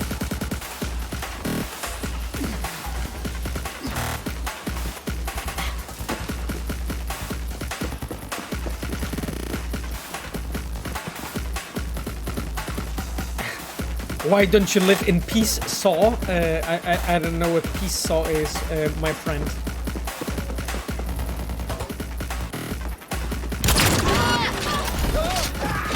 I was hoping to get one free shot, but fuck! Nope! Nope! Wow, okay. Oh god, okay. I'm done fucking around. I'm done fucking around. Outside of Warsaw? I mean... Peace, okay. Yes, well, because Warsaw's kinda cool, that's why. Okay, chums. Holy shit. Children models are working at things. Okay. Maybe a co-processor. Yes, I'll get it.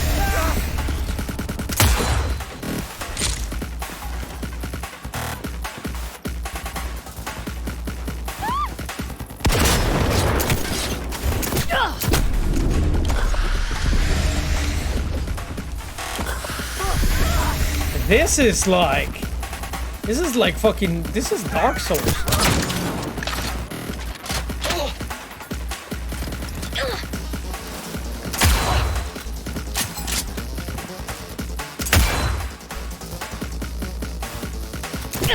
Oh shit.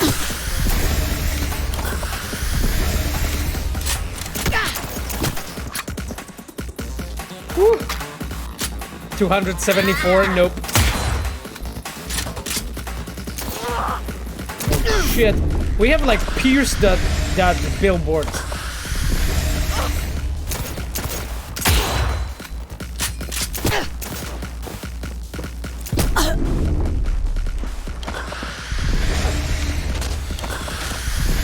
God damn it.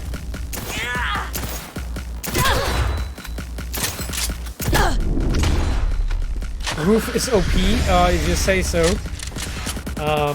The roof gang. Nilfgaard protection. Exactly, let's hide here behind the Nilfgaard.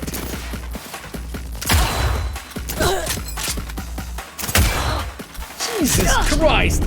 This. Whew. It died. Actually, this person died finally. Wow, okay, that was some insane shit. Oh, wow. Okay. Oh. Jesus Christ. That was intense.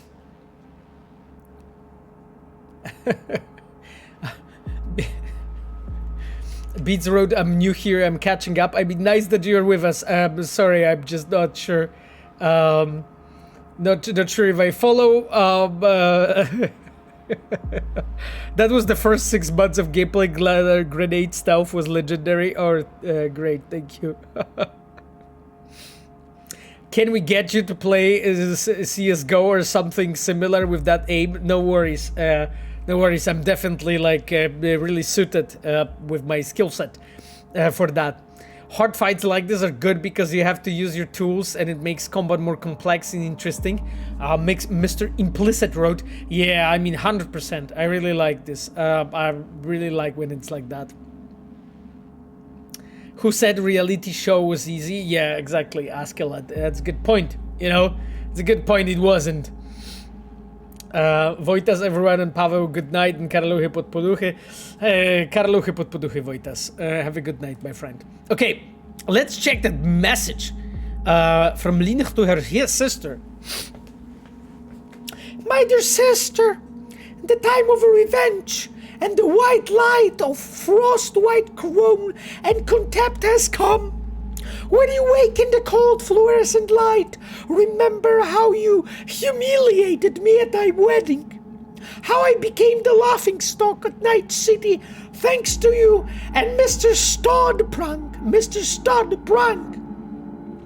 I hope you'll enjoy my revenge, as I've chosen the most hideous implants from Jigjig's nastiest ripper dogs to make a few adjustments to you and so your body. Oh, and I almost forgot to mention, I'm getting married again. My future husband needs no introduction because he's your fiancé after all, and you know him so well. That's right, Kenny. But don't worry about him, I doubt he will spot the difference. He will never be so too observant, that one. I really hope you enjoy the craftsmanship and the effort I poured into your new shell. It's the perfect match for the monster inside you. And I'm sorry to do this, but you're not welcome at the wedding. I'd hate to scare off all my friends and guests, or even Kenny. I'll be sure to send you some stills taken from outside your favorite restaurant so you can always know what your life might have looked like. Stay strong, sis, and stay away from mirrors. Your favorite, Link. Kisses. That was good. That was good. Cockroaches under pillows, Paweł, yes, pretty much. That was interesting. Search the area to collect information. I think I already have collected it, but to be sure, actually, let's just check because it seems maybe we didn't actually scan everything.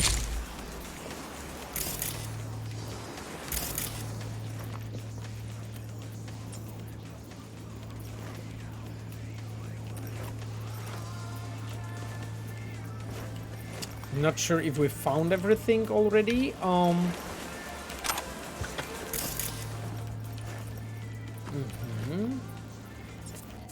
This set we have already checked.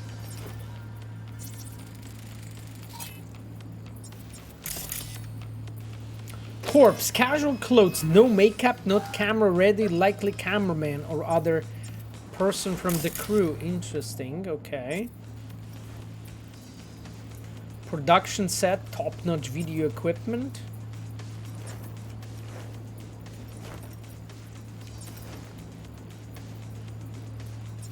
Yeah. Jesus Christ. Like, this is actually like a really cool story, you know, with this, like, with the fact that she had her implants, like, forcefully implemented. Okay, I assume, yes, I assume that there's something here. Jesus Christ. Clothing and makeup suggest Corpo possibly ran the show. A buff man in cheap suit, equipped with cheap, basic cyberware. There was likely security on the set. Huh. Is there anything else we can actually...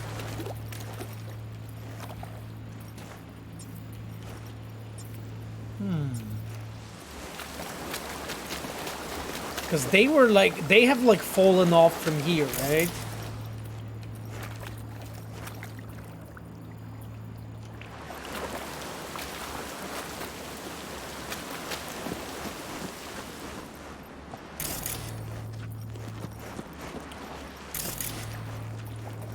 Is there anything here?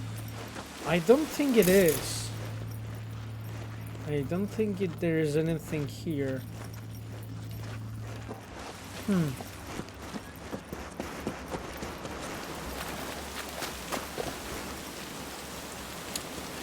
How the hell I can get back though? Can I jump? I'm not sure if I can actually reach it.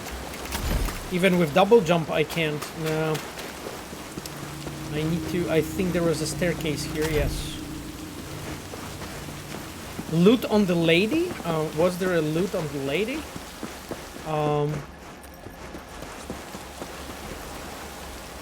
Oh! Good point. I wouldn't find it. Saigon Sisters treatment. Oh, this is very interesting. Oh, wow. Try to search reach the shard from the lady. Yeah, I got it, chums. Interesting. The scene opens with a close-up on Kenny and Linth posting for wedding pictures with a Seaside cafe. Sign and logo visible in the background, slight blurring, but still legible. Scene shot against the sun with a slight glow in lens flare. Typical lively wedding music playing in the background while the wedding guest conversations are a dual roar punctuated with a loud laugh and cheerful shouts. Sudden change of the mood, the music shifts to something more ambient while the sound of a motorboat engine roars louder, obviously approaching at a high speed. Next scene is overcast. The motorboat reaches the shore. Camera pan in on the figure on the motorboat. It's a terrified double of Lynn, borked out and with a face contorted in pain and rage. It's Lynn's sister's Dao. Dao angrily confronts her sister, accusing her of putting her into a coma by spiking her wine, then installing the worst combat implant in her while she was unconscious. Dao lifts her arm to reveal the implants. The colorful party lights glint and dance on her crone forearms. Lynn's face turns to stone in terror, and the music soars in a dramatic crescendo. Close up with Kenny's confused face, his eyes dating from one sister to another. Dao hurls herself on her sister, but security steps in at the last moment and they all tumble into waves. The final scene of the season comes to an end with a loud splash. End scene. Interesting. Like, it's a very, very fucking creative way to actually to tell this story.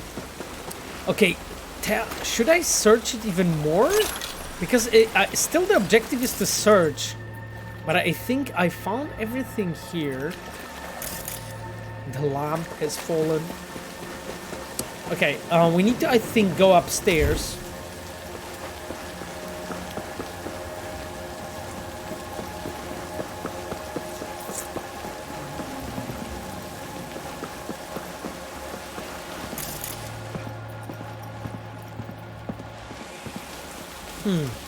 So it shows me to go down here, I believe. So is there anything more? Okay. Yeah, this is the production set. Oh, she has a message. Okay. So, message from Celine, my dears. My dearest Lynn, I heard you've been worrying about security at the wedding. Well, put it out of your mind. As one of our biggest stars, you know that your comfort and peace of mind is our top priority. I would never ever let your sister ruin your big day. I'll see to it myself. You have my word. Your safety comes first, and that will never change. Even if you lose your looks, your talent, never, no matter what. Besides, Dao's in coma and will only wake up once you and Kenny are out of sipping watermelon mojitas on the beach. So chin up and don't worry, or you will get fine lines. Remember, your skin needs time to recover after the transplant. You're always Celine. Here you go. I think the whole story has now We've put together the whole story. It was actually really cool, Cyberpsycho, to be honest. Yeah, the story is actually built on 3 notes. Conf sends help. Yes, anyone. If anyone's interested in VA career, check out Pavel's book. Oh yes, thank you, Kogito. It's appreciated. Okay then. Now let's go to messages. We are supposed to send it to our rogue.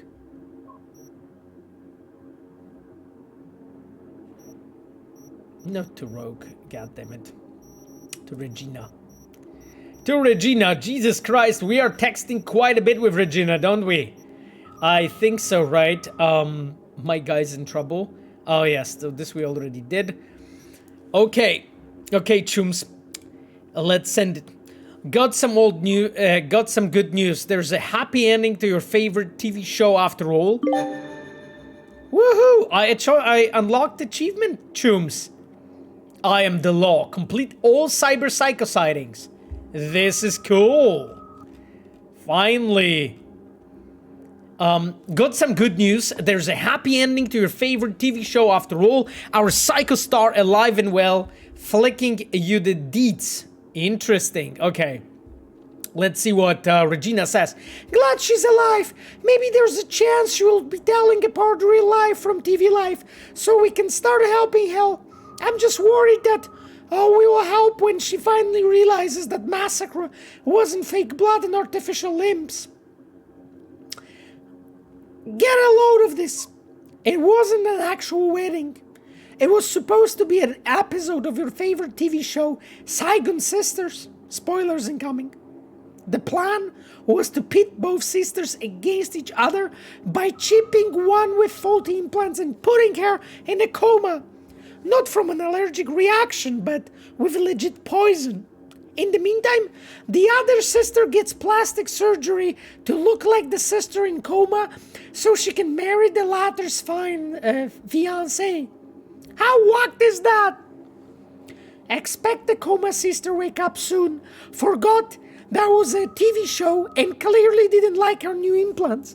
A fact she made known at the wedding reception with a performance no one would forget. At least for the ones that managed to escape. First she took care of her sister, then the husband, and finally the whole TV crew. That's when guts really hit the fan. I thought Maelstrom were fucked up, but Showbiz takes the cake this time. That voice kind of hurt. Morbid wrote, well, I mean, you know, this is my What's on Horror anime. Graves asks, yes, definitely. Siphon White wrote, I really look forward to seeing the community make new quests and encounters soon, similar to what happened with Skyrim. I will look forward to it as well. Drink some water, Pavo. Yes, I have some water. I have actually the Witcher Oshi drink here in my grenade mug. You're right.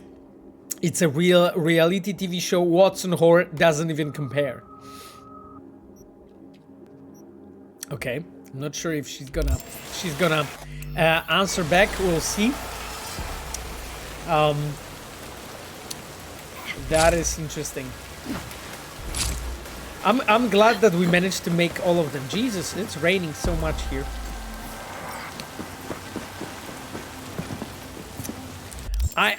Okay, so now, chums, we are moving on to the last 2 gigs. Outside of those 2 gigs, we have still The Beat of the Brat, we have still The Beast in Me, and then we will be moving on with Play It Safe.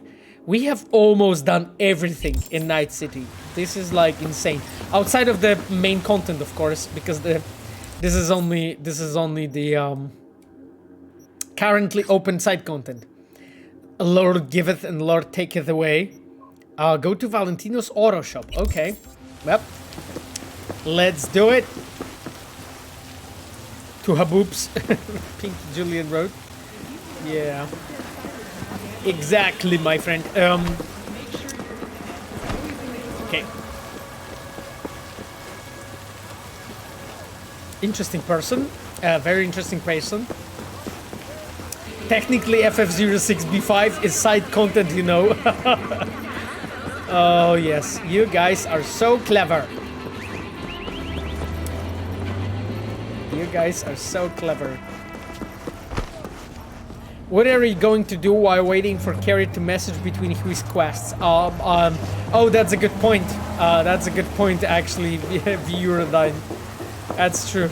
I'm gonna chill. I'm gonna go and use the wardrobe and play some road race. What do you think?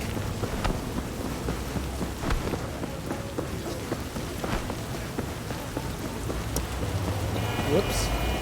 We are literally like, I'm literally running like across the street. Like a complete, like a complete gangster, you know, just running on red, you know. Hell yeah, road race. Yeah, exactly. Just play some more road race. My tunes. Okay.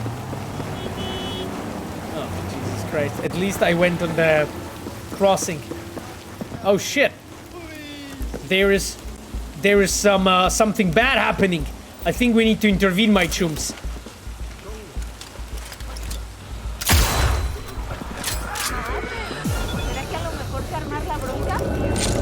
Judy wrote to me. Shit.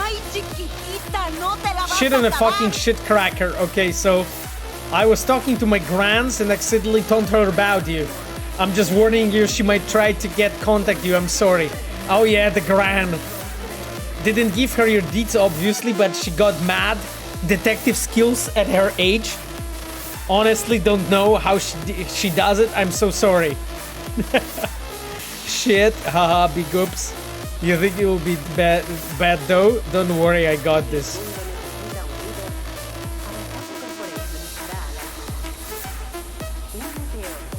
Just picture of data crash, that's the sort of distraction she's capable of.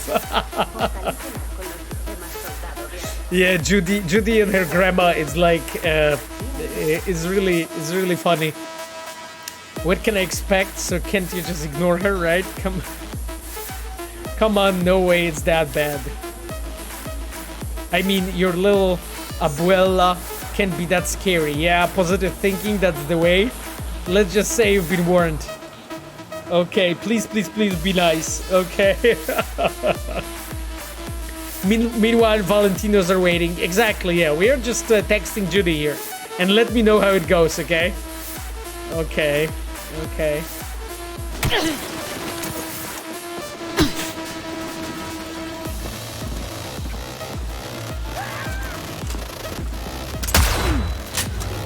That was terrible.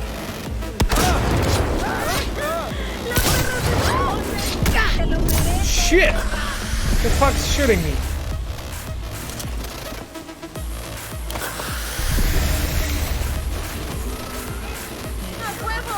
Okay. Need to take down these gangsters. You're my bad person.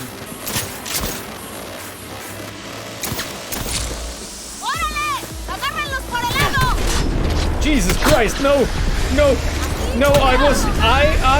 I will be good. I promise.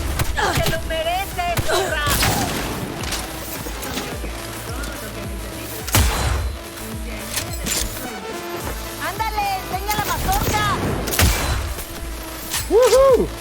That was good. That was like a jump with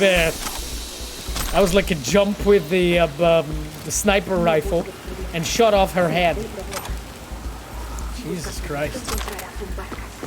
Such bad people in this city. Try to attack me. Okay.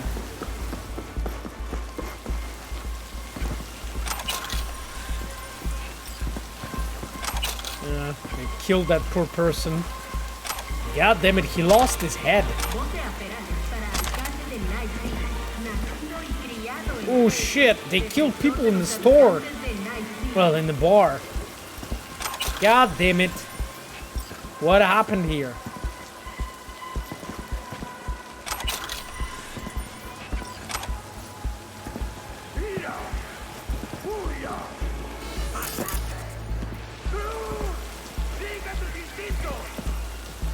Okay, chums. I think this is the. Here's the evidence.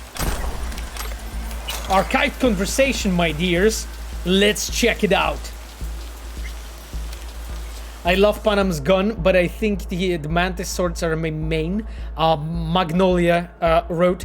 I mean, yeah. I mean, obviously, you know, like the cyberware. It's always cyberware is always good. You know, I like running around with the guns.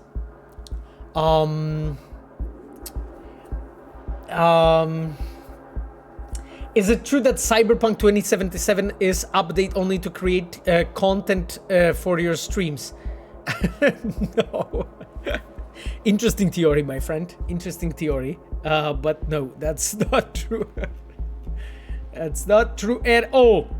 Arcade conversation. Carlos Rubio and Tim Kelly. Okay, let's just check them. Chum's name is Jude Knight, right? Yeah. What are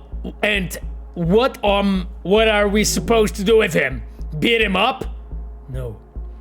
I'd like a more permanent solution. Got it!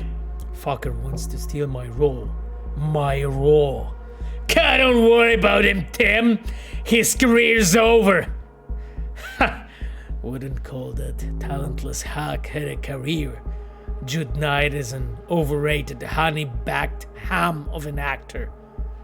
Okay. Tim, just one more question. Yeah?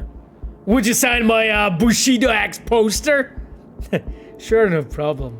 Thanks, chum. My kid loves you. We'll have you a discount on that Knight guy. No, I don't need a discount. I got the Eddies. Whatever you say, chum. It's actually so funny that you can actually find out that one of the actors from like Bushido actually was the one who created this contract. Pretty cool. I remember like we were analyzing, you know, the posters and so on, the names of the posters to make sure that everything is as coherent as possible. Find the SUV. Okay, my dears, I think that we're going to save it now, and we are almost at the time already. So we are going to save it here, and we are going to continue here. This is literally like last gig, right? Currently open. Not last gig. Almost last gig. So we are close to almost doing everything in Night City. Wow. Almost 230 hours of playing. That's like insane. I actually didn't think it will take this long to play before we actually get to the point of really being able to finish the game. So, my dears, I think we need to play some awesome music at the end, because why not?